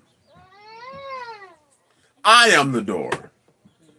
By me, if any man enter in, he shall be saved, and shall go in and out and find pasture. Just like we read in Ezekiel 34, and if we read in Psalms 23. If you go in and out through Yahshua, you will find pasture. It doesn't say your pastor. It says Yahshua. These are his words. The thief cometh not, but for to steal and to kill and to destroy. So you telling me that when you telling people, give me your shit, otherwise you don't give it to the brethren and you're not his, isn't that a thief? How about when you tell them, if you leave me, you're going to hell? Isn't that not killing and destroying? Come on now. You can't be that simple. That's why I had last stream. Come back. Come back to Yahshua. Listen to this. Verse 11. If you don't have it highlighted, I would highly suggest that you really consider this, especially when you link it to Ezekiel 34. Look at John chapter 10, verse 11. The good shepherd that was prophesied.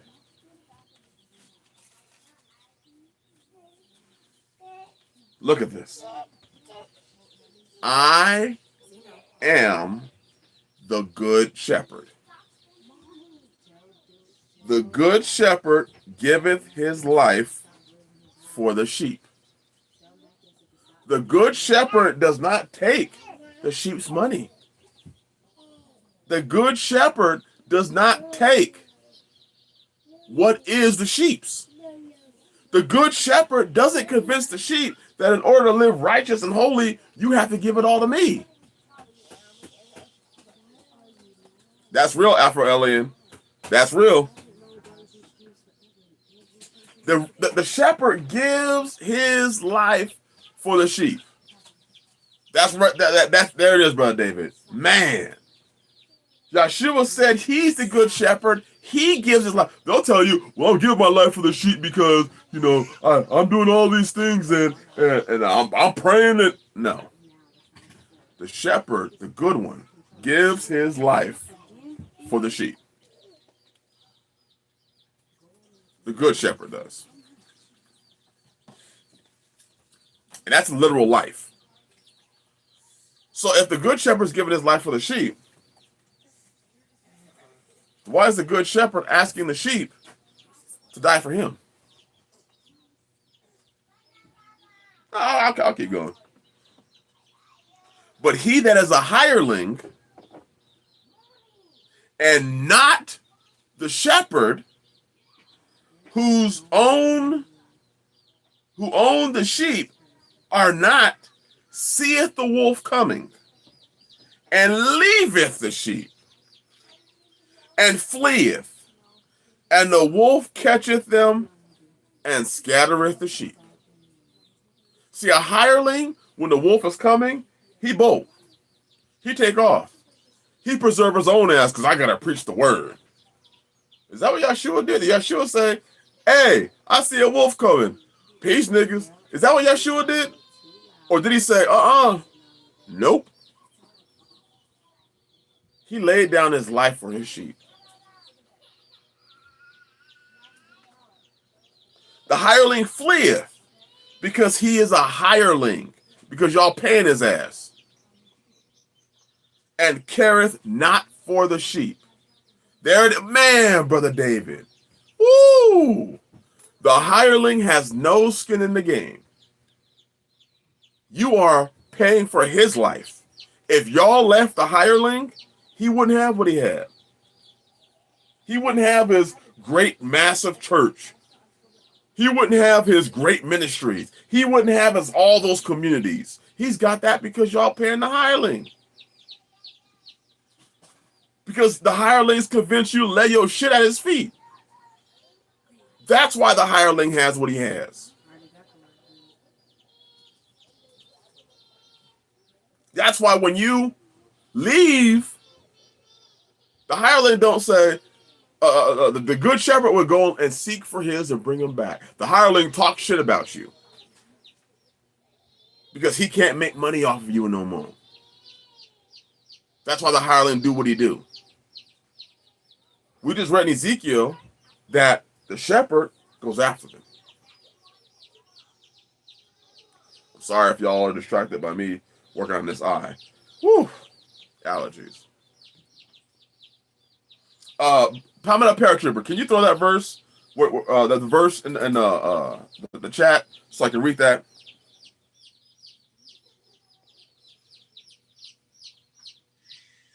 Look at verse 14. I am the good shepherd, and know my sheep, and am known of mine.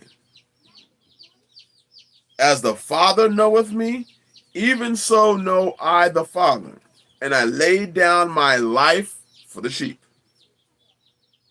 And other sheep I have, which are not of this fold, them also I must bring. And they shall hear my voice, and there shall be one fold and one shepherd. Yahshua himself is saying there's going to be one fold and one shepherd. And he said he is the good shepherd. So if there is one fold and one shepherd, and he's already announced that he's the shepherd, who are the rest of these people? I leave it to y'all to type it in the chat. If there's only one fold and one shepherd, and he's already stated that he's the shepherd, who are all these other shepherds? Type in the chat. Woo, Brother David. Pete Rambo, I'm going to read that verse. Thank you, brother. Those verses. Thank you, brother. Come on now. 2 or 3 witnesses.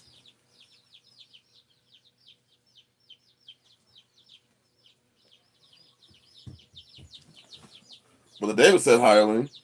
Brother Gary said counterfeits. Brother William said wolves in sheep's clothing. Brother Darrell said hirelings. Man. Brother Jeremy said wolves. Sister Aspen said fakes. The diagnosis said liars, deceivers. The ones that come to you and say, that will go to Yah and say, Lord, Lord, didn't I do all these things in your name? I did all these healings. I did all these miracles and all these mighty works in your name. And Yah's going to look at your eyes and be like, depart from me, you work of iniquity. I don't even know you. I don't even know who you are. That tells you, though, that people who don't keep the law can do mighty works. They can do mighty works because they're using the name of Yahshua, not because Yah is with them. Oh, Brother Jeremy, sure, fire away, brother. I ain't got no problem with that. Name a few. Brother Ryan, it's Tang. I'm trying to get as much vitamin C in my system as I possibly can. Trying to get as much vitamin C as I possibly can. That's what this is.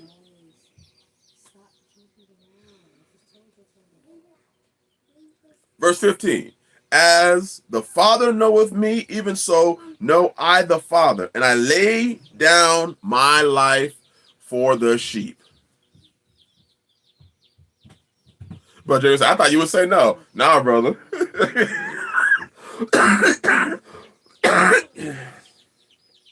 Ooh. Oh, man. Yah Sunrise said, men have always wanted someone besides Yah to follow, whether it was in the garden, Nimrod, push for King Saul, or straightway. Woo! I'm gonna drink some. I'm gonna drink to that. Of course, this is water, but I'm drinking to that.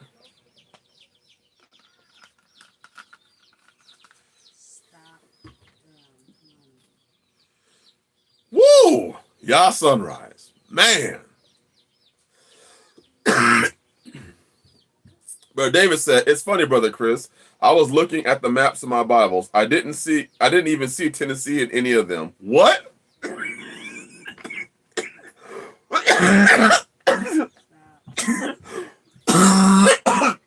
Y'all can't make me laugh right now. I'm going through some things, but that is funny, man. And with that, we are humble enough to say we don't see the Ozarks, we don't see Texas, we don't see any of those maps. None of them. Brother David, everyone rolling at you. Everyone rolling. It's amazing, brother. I didn't see the same thing. Brother David spitting game. Woo!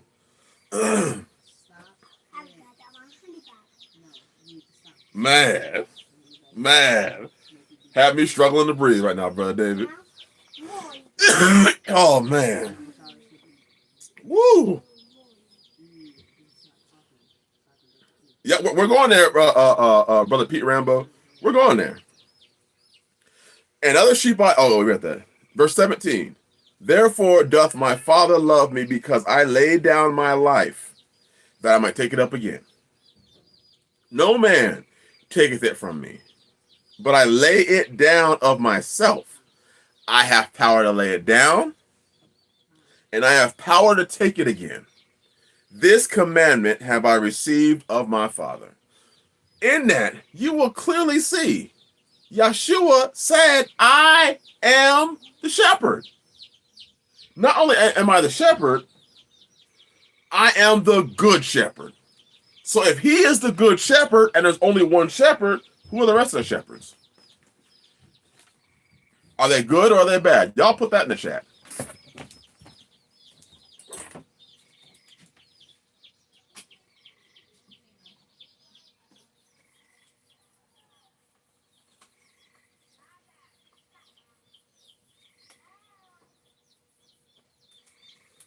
Woo.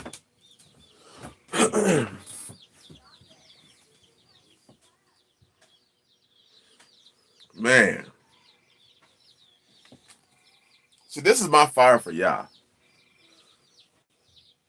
I have a fire for him. And even if that means that people ain't going to like me, even if that means that people will have whole sermons trying to disprove what I'm saying, even if that means they're going to have secret talks, I'm going to keep talking this way.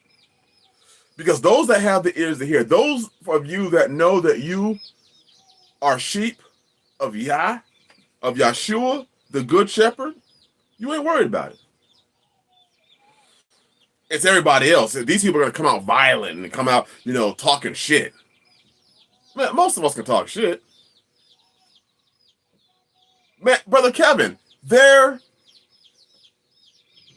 as in one or only one. There's one. Are we that dull that we don't understand the word uno, one? Are we that slow that we don't understand? Hold on. Let me go to this verse real quick.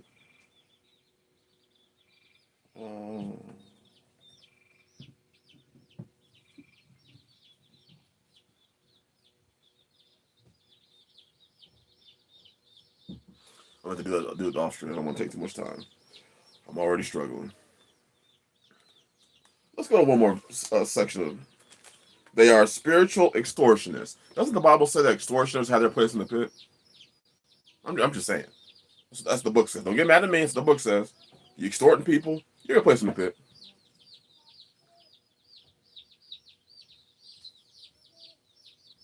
Let's go to Matthew 23. But first, put your finger there. Let's go to Ezekiel 37 because I saw Brother Pete Rambo was hitting on this.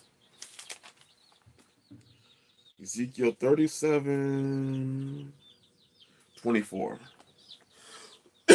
Oh, man. Oh, brother, thank you. I've read this verse many times and never notated it. Thank you, Brother Pete Rambo. Thank you. Please turn to Ezekiel 37:24.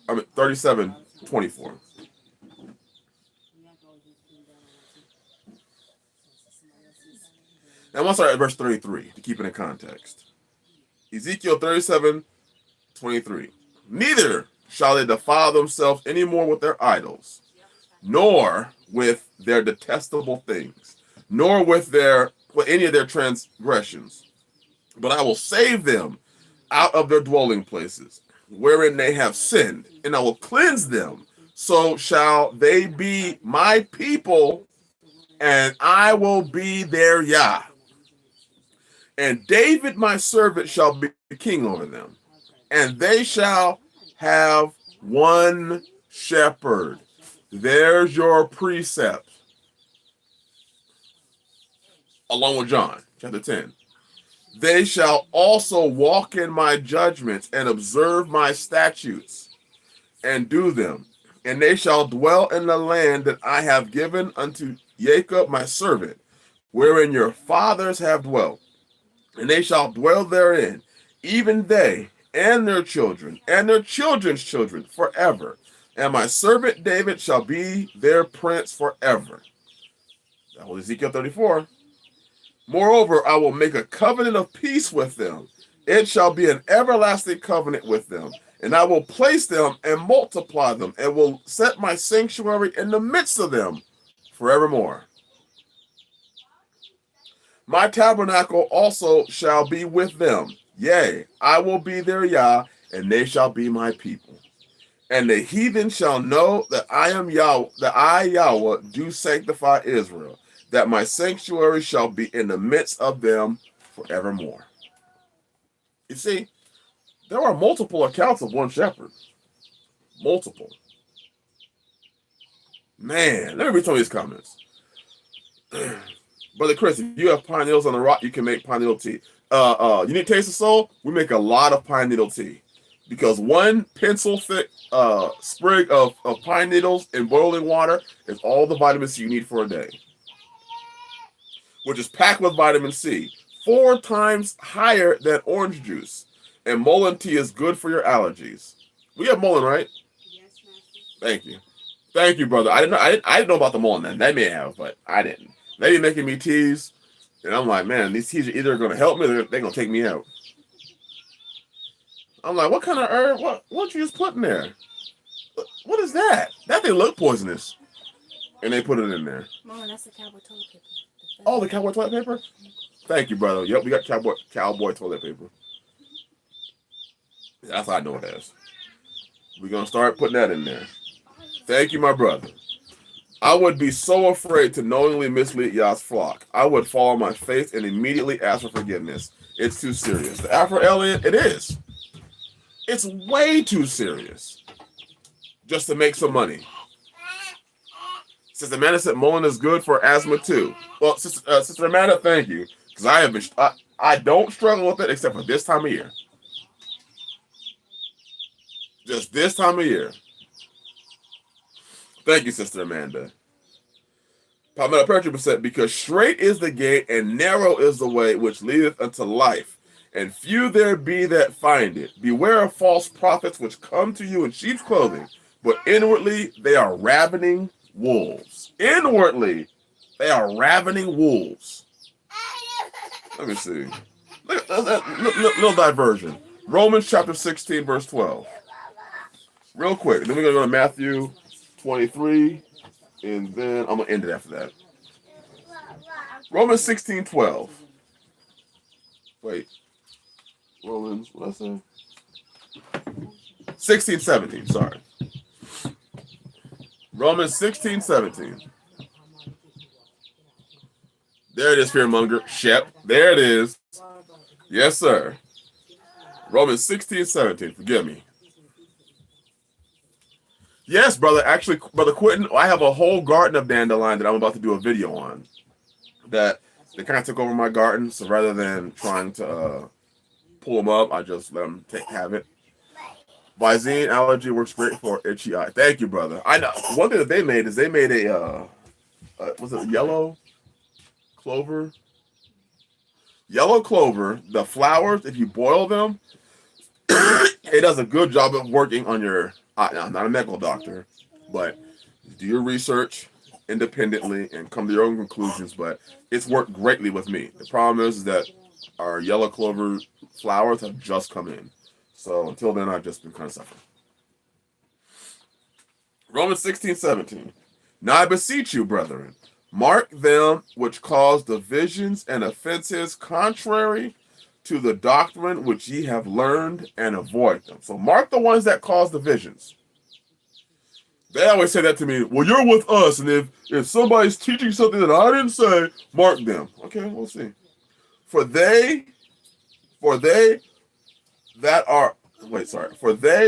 are such serve not our master Yahshua, but their own belly. Doesn't that sound like a lot like those shepherds that Yahweh was getting after? They serve their own belly, and by good words and fair speeches deceive the hearts of the simple. This is why a lot of these newcomers, they come into the faith and they find these leaders and they follow them. These brand new converts straight out of Christianity, straight out of traditional Westernized Christianity, they come in and they find these groups.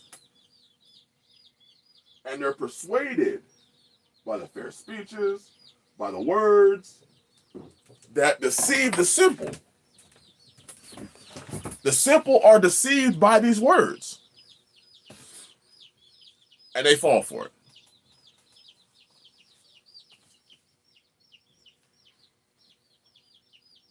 And that's what it always works. Because they want to serve their own belly. They want to eat. They want to, that's right, selfish. They want to eat. You are their lamb chop. You are there to work and serve them and the leadership. And if you do a good enough job, we may just throw you a wife. We may just allow you to use your YouTube channel. We may just give you a voice if you serve us good enough. Pyramid scheme.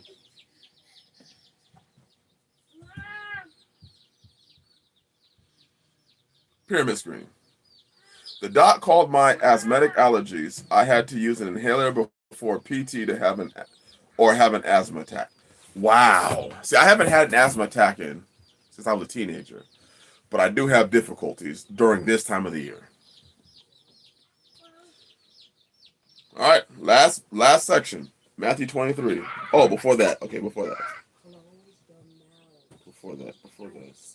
I hate for you, brother. You may want to do like me. When I got back from my golf, my allergies were really, really bad. Flonase in the morning and Zyrtec at night. I really try to avoid those things, but hey, if you need to take them, you need to take them. And I'm at that point now where I actually take an allergy pill in the morning to help me with this.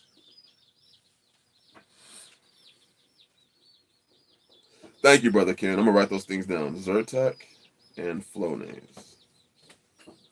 Flonase and Zyrtec. Oh, we have Flonase. Thank you. Sister Taylor. Oh, no, I don't. Sister Taylor just let me know. We have Flonase. I just don't use it. Okay. Thank you for enunciating my guilt. Because I really don't use it. You have a couple of them other items too.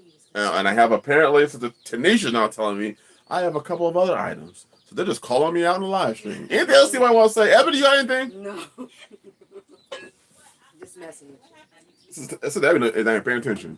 She's like, huh? I'm in the bathroom. Oh, okay. Nothing. We good.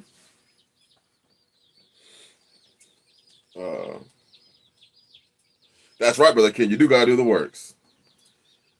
All right, Matthew 23, and then we're done. Excuse me. Thank y'all for being patient with me through this. I was not trying to really go through this stream today. I'm going to have to relabel this stream. So if y'all saw the stream with it has Lambchops, I'm going to post that as a picture for this stream. And this stream, I'm going to do actually next week. The title for this stream, I'm going to do next week. But you will see a picture change for this stream. Matthew 23. Now remember, these were shepherds at the time. The scribes and Pharisees, teachers, rabbis, masters. These were shepherds. Then, verse 1. Then spake Yahshua to the multitude and to his disciples, saying, the scribes and the Pharisees sit in Moses' seat. All therefore whatsoever they bid you observe, that observe and do. But do not ye after their works. For they say and do not. For they bind heavy burdens and grievous to be borne, and lay them on men's shoulders. But they themselves will not move them with one of their fingers. And that's a big thing. They will tell you stuff and expect you to do it, but they themselves haven't done it. Or they'll tell you, I did it already. I didn't see it. I already did it. Well, who knows that?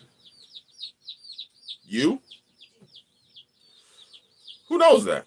See, people can see on my channel, they can see on many other channels, men that have come out and started from phase 1.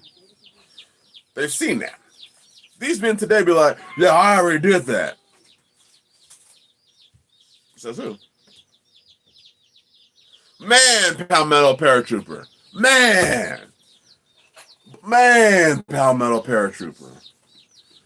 But all their works they do for to be seen on YouTube, they make broad their brother. We are going there. They may broad their phylacteries and enlarge the borders of their garments. Wow, I heal people. Wow, we have a viable. Shut up. Everything you're saying. See, there are many things that have happened on this homestead and on many other homesteads that people have no clue about. There are many testimonies that I have gotten from men who are with their families and have done mighty works. They just don't go to YouTube.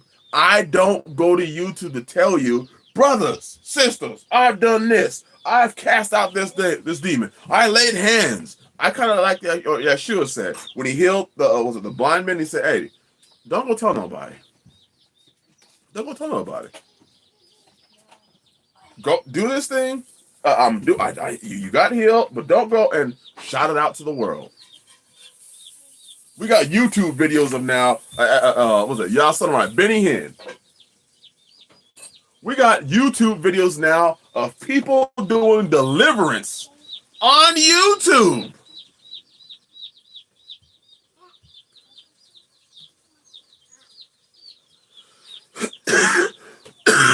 And I find that completely insane. I'm gonna do this work so everybody can see me, so they can see all the theatrics. When I know brothers right now whose wives have been healed from terminal diseases because their husband laid hands on them. They didn't take it to YouTube. They didn't take it to Facebook. They served the Father, and they were thankful to Yah. They didn't lay hands on somebody and say, hey. Take this Flonase and take this allergy pill, and then when you're feeling good, I'm going to lay hands on you and say that, hey, I healed them from allergies. They don't do that.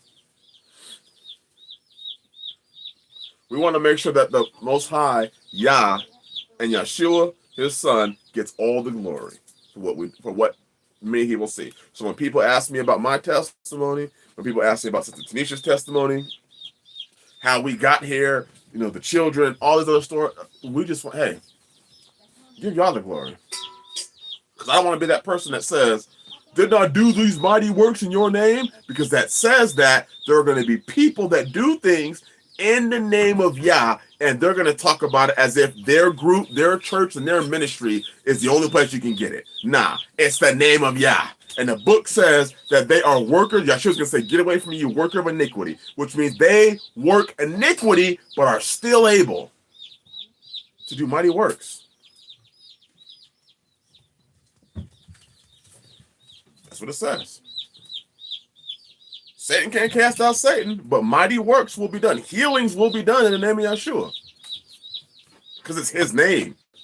That's where the power lies.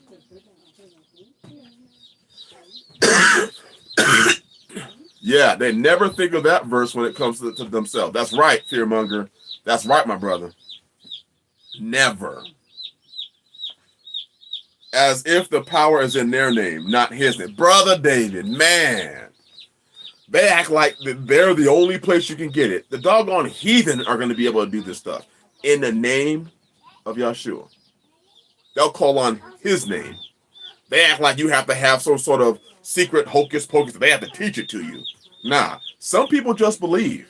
The Roman centurions understood and said, hey, if you just say this thing, I know it'll come to be.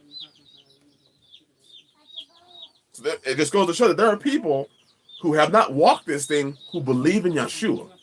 They believe in his name, and healing will come from that. And then there are going to be those that try to make merchandise of Yahshua's name.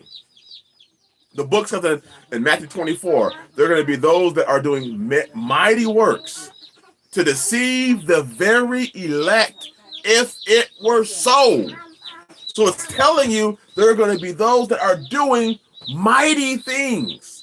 But it's all for deception.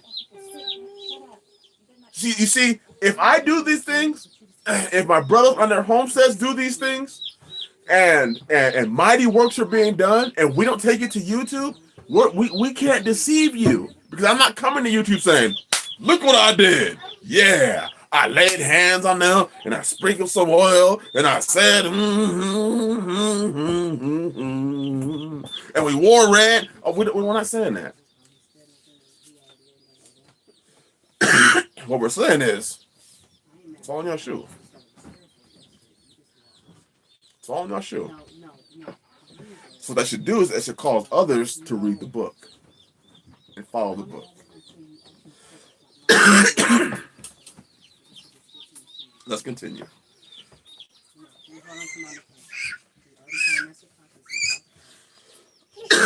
Excuse me.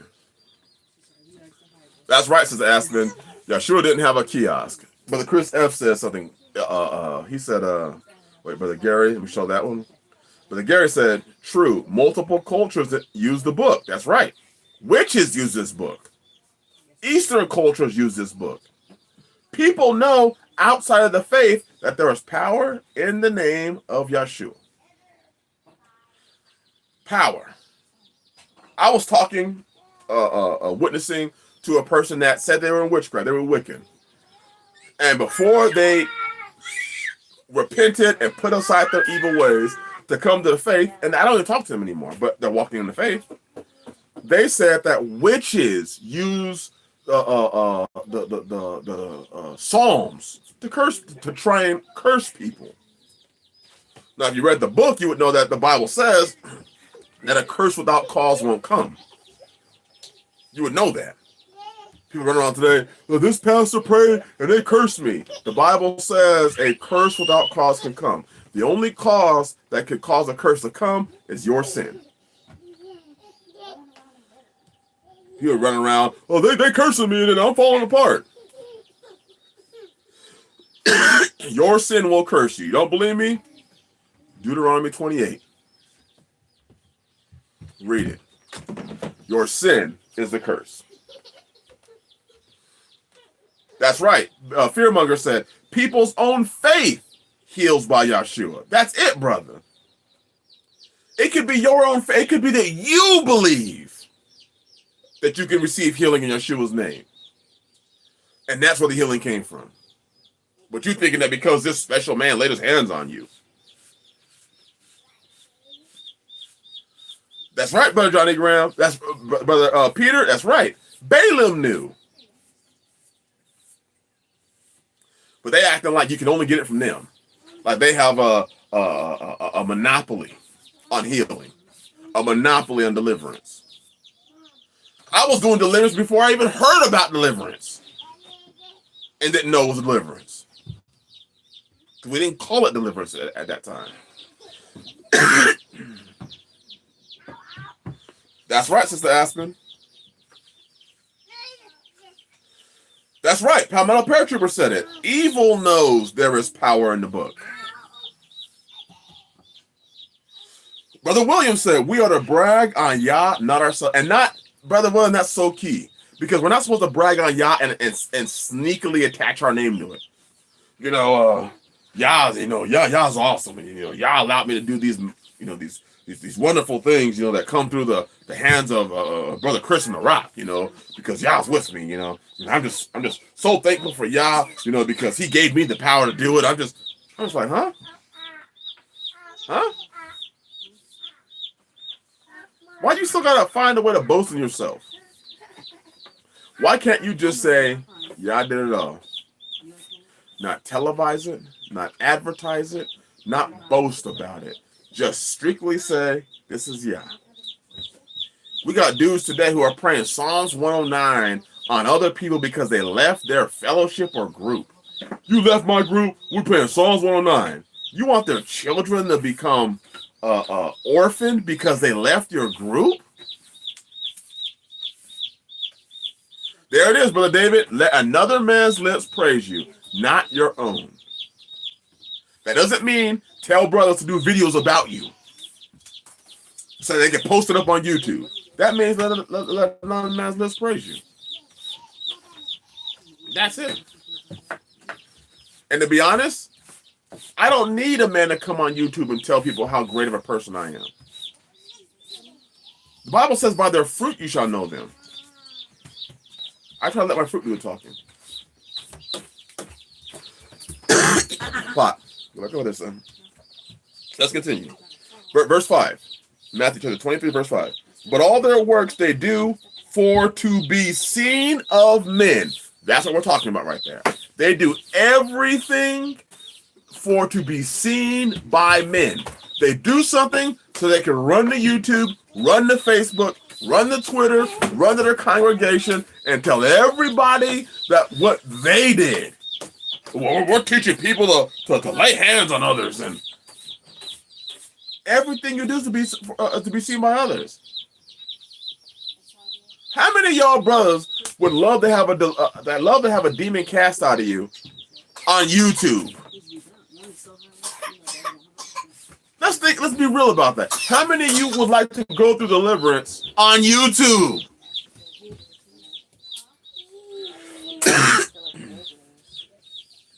When y'all delivered you through mighty works, how many of you would love for the YouTube audience to watch it?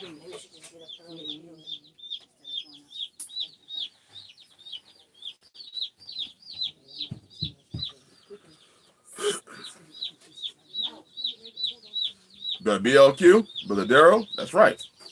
Count me out.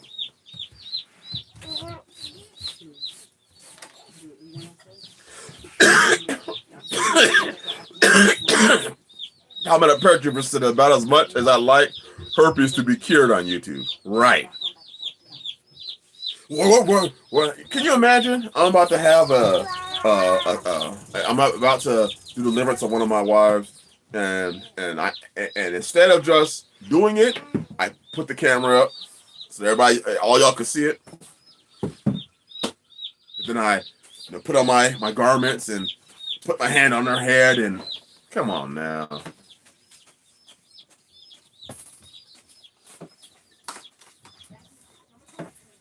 There it is. Sister Amanda said, please help me if you see me in need, but don't blast my weakest moments to the world. Man.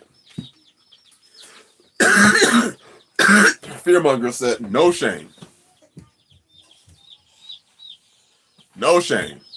Brother Darrell Vick said, you have your reward then. You sure do. Let me keep reading this so I can finish this. But all their works they do to be seen by men. They make broad their phylacteries and enlarge the borders of their garments. And love the uppermost rooms at feasts and the chief seats in the congregation or in synagogues. And greetings in the markets, and to be called of men, Rabbi, Rabbi. But be ye not called Rabbi, for one is your master, even Messiah.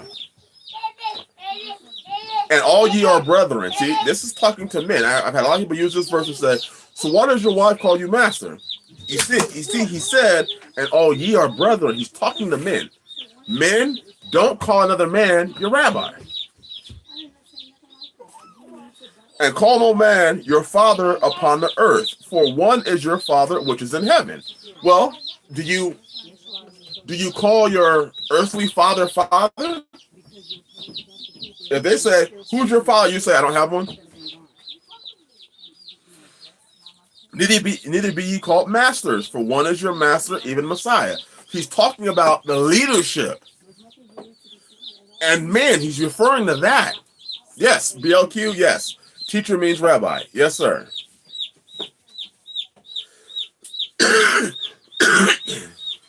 That's right. And you see it today in the faith. You see men calling other men their father.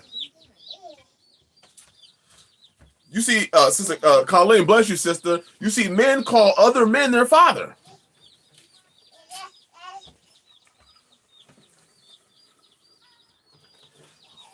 Don't let the faith distort the word. Don't let people's belief in the faith distort the word. Meaning, if Yah says, don't call a man father, that means that no man should come into your life and say, call me father, not your name, not your father. Call me father. Okay, Brother Gary said, not true. Rabbi actually means great one. I've actually read that interpretation also. Yes, sir. Thank you, Brother Gary, for that correction. Because it actually does mean like a high level of esteem. Teacher is one translation, but it actually does mean like great one, like almost like you're calling them El. No, EL, like God or Yah.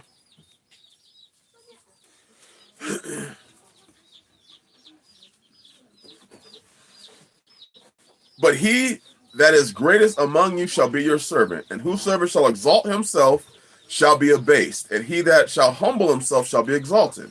But woe to you, scribes and Pharisees, hypocrites. He might as well just said, woe to you, shepherds, hypocrites. For ye shut up the kingdom of heaven against men. For ye neither go in yourselves, neither suffer ye them that are entering to go in. There are those that are trying to enter into the kingdom of heaven and can't because of the shepherds.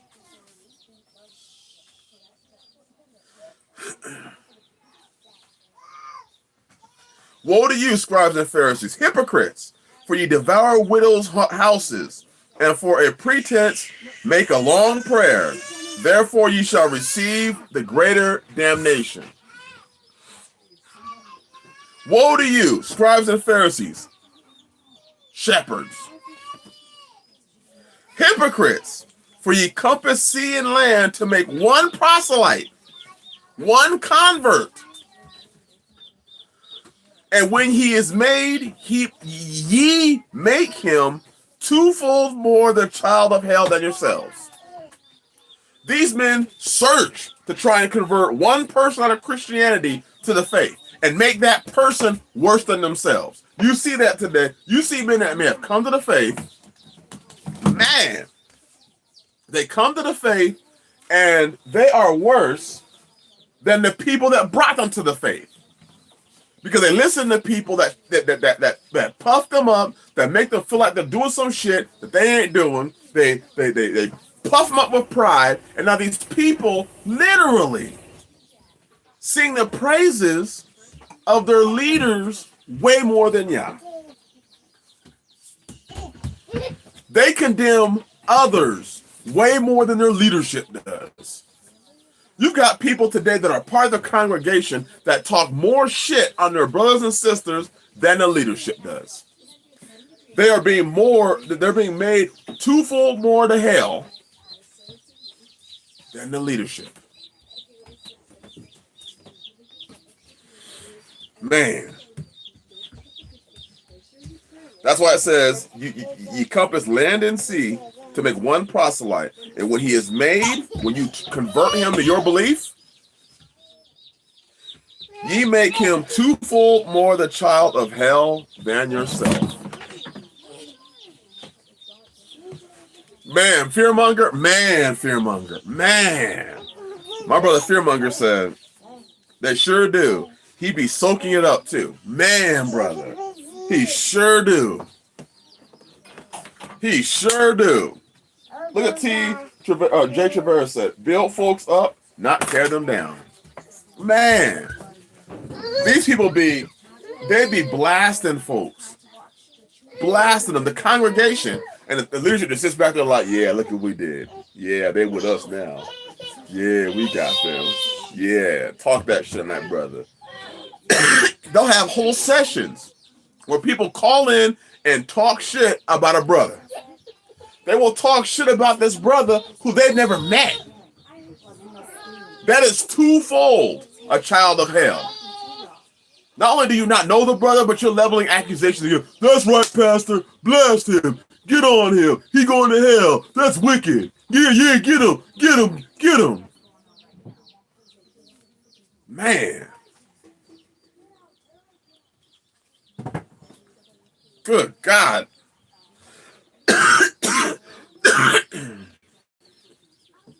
Verse 16. Woe unto you, ye blind guides, which say, whosoever shall swear by the temple, it is nothing. But whosoever shall swear by the gold of the temple, he is a debtor. Ye fools and blind, for whether is greater, the gold or the temple that sanctifieth the gold. And whosoever shall swear by the altar, it is nothing, and whosoever sweareth by the gift that is upon it, he is guilty. Ye fools and blind. He's calling you blind. You're blind because you can't see shit. Ye fools and blind. For whether is greater, the gift or the altar that sanctifieth the gift? Whoso therefore shall swear by the altar sweareth by it, and by all things thereon. So all the things that are on the altar, you swear by those things. And whosoever shall swear by the temple sweareth by it, and by him that dwelleth therein. And he that shall swear by heaven sweareth by the throne of Yah, and by him that sitteth thereon. Woe unto you, shepherds, scribes and Pharisees, hypocrites! For ye pay tithe of mint and anise and cumin, and have omitted the weightier matters of the law, judgment, mercy, and faith. These ought ye to have done, and not leave the other undone. Ye blind guides that strain at a gnat and swallow a camel. Woe to you, shepherds, scribes and Pharisees, hypocrites! For ye make clean the outside. This is what my brother Paratroop was talking about. You make clean the outside of the cup and of the platter, but within they are full of extortion and excess. Inside of you, you are telling dudes to give you their shit.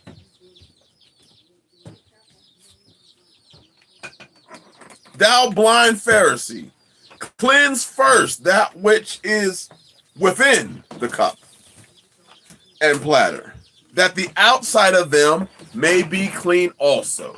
If you clean the outside will be clean. Woe unto you, scribes and Pharisees, hypocrites! For you are like unto whited sepulchres, which indeed appear beautiful outwardly, but are within full of dead man's bones and all uncleanliness. See, they know how to look good on the outside. They clean it real well on the outside. They make sure that they have the beards on and the long flowing garments with the seats that drag to the flow. They make sure they have the garment of blue. They make sure they have the fringes. They make sure they say all this wonderful shit. But inside, there was dead man's bones. And dead man's bones can't bring life.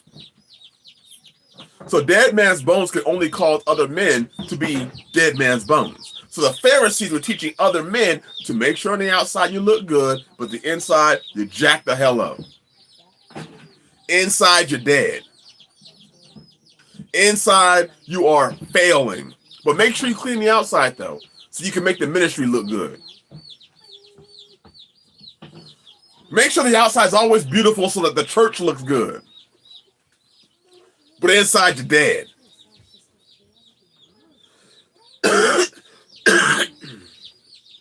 Even so, ye also outwardly appear righteous unto men, but within ye are full of hypocrisy and iniquity. You're a hypocrite. Shep. Woe unto you, scribes and Pharisees, hypocrites, because ye build the tombs of the prophets and garnish the sepulchres of the righteous, and say, if we had been there in the days of our fathers, we would not have been partakers with them in the blood of the prophets. Nah, you would have been the one pulling the trigger on the prophets. You'd have been the one kicking out the stool so that he could hang himself. Wherefore ye be witnesses unto yourselves, that ye are the children of them which killed the prophets.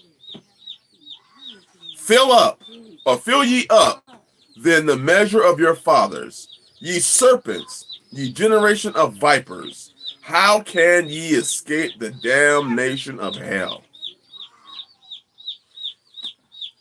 scribes and Pharisees, teachers, shepherds. Now, in all this, I am not saying that there aren't shepherds. Well, there aren't teachers. There aren't those that are there for us. But what I am saying unequivocally is there is one shepherd. That is Yahshua HaMashiach.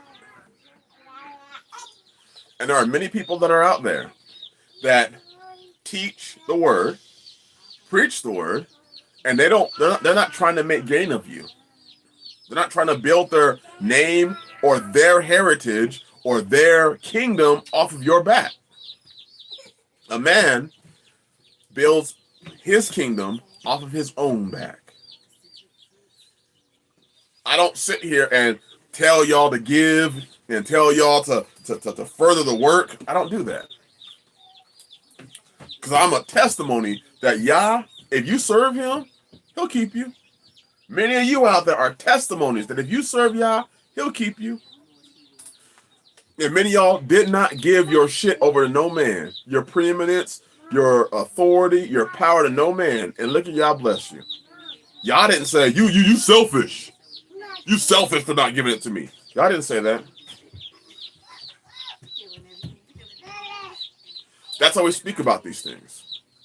Come back to Yah, brothers. If you've left this faith because of some wicked shepherd, don't let him gloat and eat off of your failure. Because see, the more you fail, the more you struggle, the more he can use that story to continue to deceive the simple. But see, like for myself, it's hard to say shit about me. You can say what you want. I don't give a damn. I don't give a damn. Because I'm doing better without you.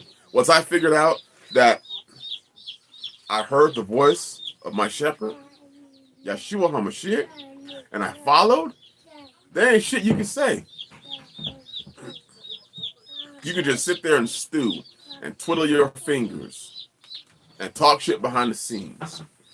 But as I've said, me and my beloved brothers David and Andre, we have a stream every 6-day night, starting Shabbat, Disturbers of Israel channel.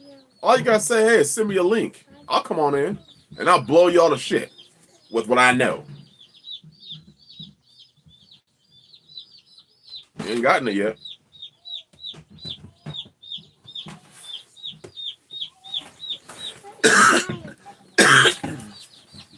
I apologize for those that, the language on this stream. I've been trying to tone it down. But this is a very passionate, it's a very passionate topic for me. Because I see so many brothers that leave and there's nobody going after them. When the Bible says the good shepherd does that. That's one of the characteristics of the good shepherd. The good shepherd goes after his sheep that are scattered.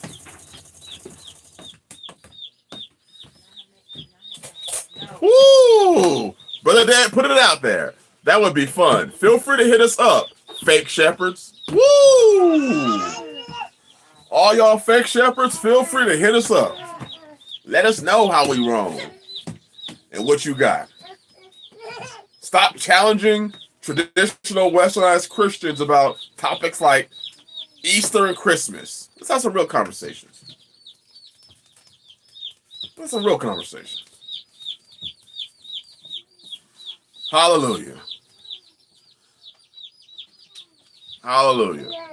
Thank you, Brother Gary. Just keeping it real. I'll be trying to. Me and my brothers, we be trying to. Bearmonger said, yeah, that's old as hell. It is. It's old as hell arguing these rudimentary things. Let's have some real debates. Let's talk about all things in common. Let's talk about a man's preeminence. Let's talk about a man's power, a man's inheritance. Let's talk about those things. Let's talk about all things in common. How about that one? I put it out there. Disturbers of Israel, bring your favorite elder, and let's talk about all things in common. Let's talk about that.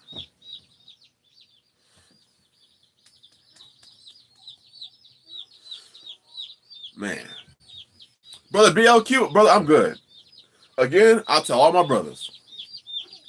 I would love for y'all to come out. Because see, and this is my ending statement. Because I'm struggling right now.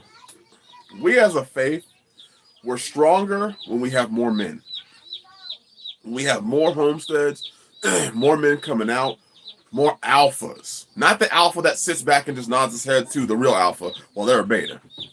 I'm talking about real alphas that lead their homes, lead their homesteads, lead their families. We need more of this. This is how Israel's going to be built. The faith is not going to be built by one man. The faith is going to be built by a bunch of men who are serving the Father. Where we can iron sharpens iron, but what we lack today is we lack iron. We have too many iron men. Y'all out there, you brothers right there in the chat. Too many of us are trying to sharpen ourselves because we want to be sharpened. We want to be corrected. But we're trying to sharpen ourselves on aluminum.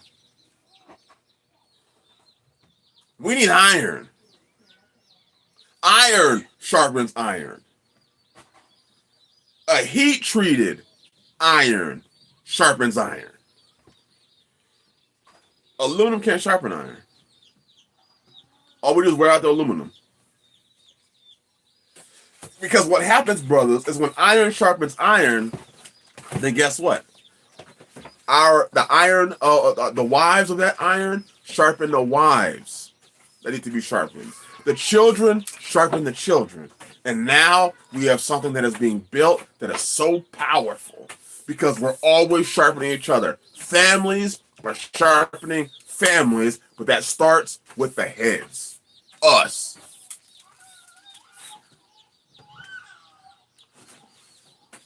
That's right, brother Afro-Alien. We need more men. We need more men who have said, I dare to serve Yah over man. I dare to follow what he says of what man says. That's what we need. Because we have children, we have a whole generation, we have a whole network that is actually being built that many of y'all don't see because we don't present it out there. But there's a whole network being built of strong men who are leading their households. But what we lack, the harvest is plenty. But the strong men were few. Build your home, brothers. Serve y'all, keep the commandments, it's the whole duty of men. Know who your shepherd is, and without a doubt, serve him. Man, fearmonger, I actually have a stream about that, brother. Brother, man, I want to read that comment, then we're going to get off. Probably a lack of fathers brings people to the camps. It's the same recruiting tool that gangs use. Lack of fathers and a bunch of men who seek father figures. But the one thing that we don't do, we don't turn to Yah. If we turn to Yah, Yah will give you that mentor, that man that would help you. Not to take your preeminence and authority, but these men would help you see inside of yourself what Yah was calling out of you. He'll teach you how to be a piece of iron. And you might just sharpen him. Because I've been sharpened by many brothers who came into this channel 2 or 3 years. They've been in the faith for 2 years. And well, I'm listening to you, brother. I'm like, that's cool, but hey, you're iron. He says, I'm only one part of the body. You can sharpen me. Stop being a pansy and sharpen your brother. But that would take you to be a man first. Bless y'all. I'm about to take me a treatment. I hope this was a blessing to y'all. Next Friday, 7 o'clock Central Standard Time.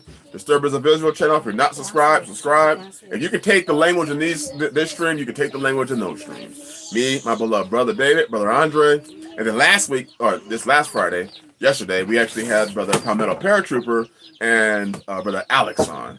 So, hey. Bless y'all. Love you, brother Ronnie. Love you, love you. All right, y'all. Shalom.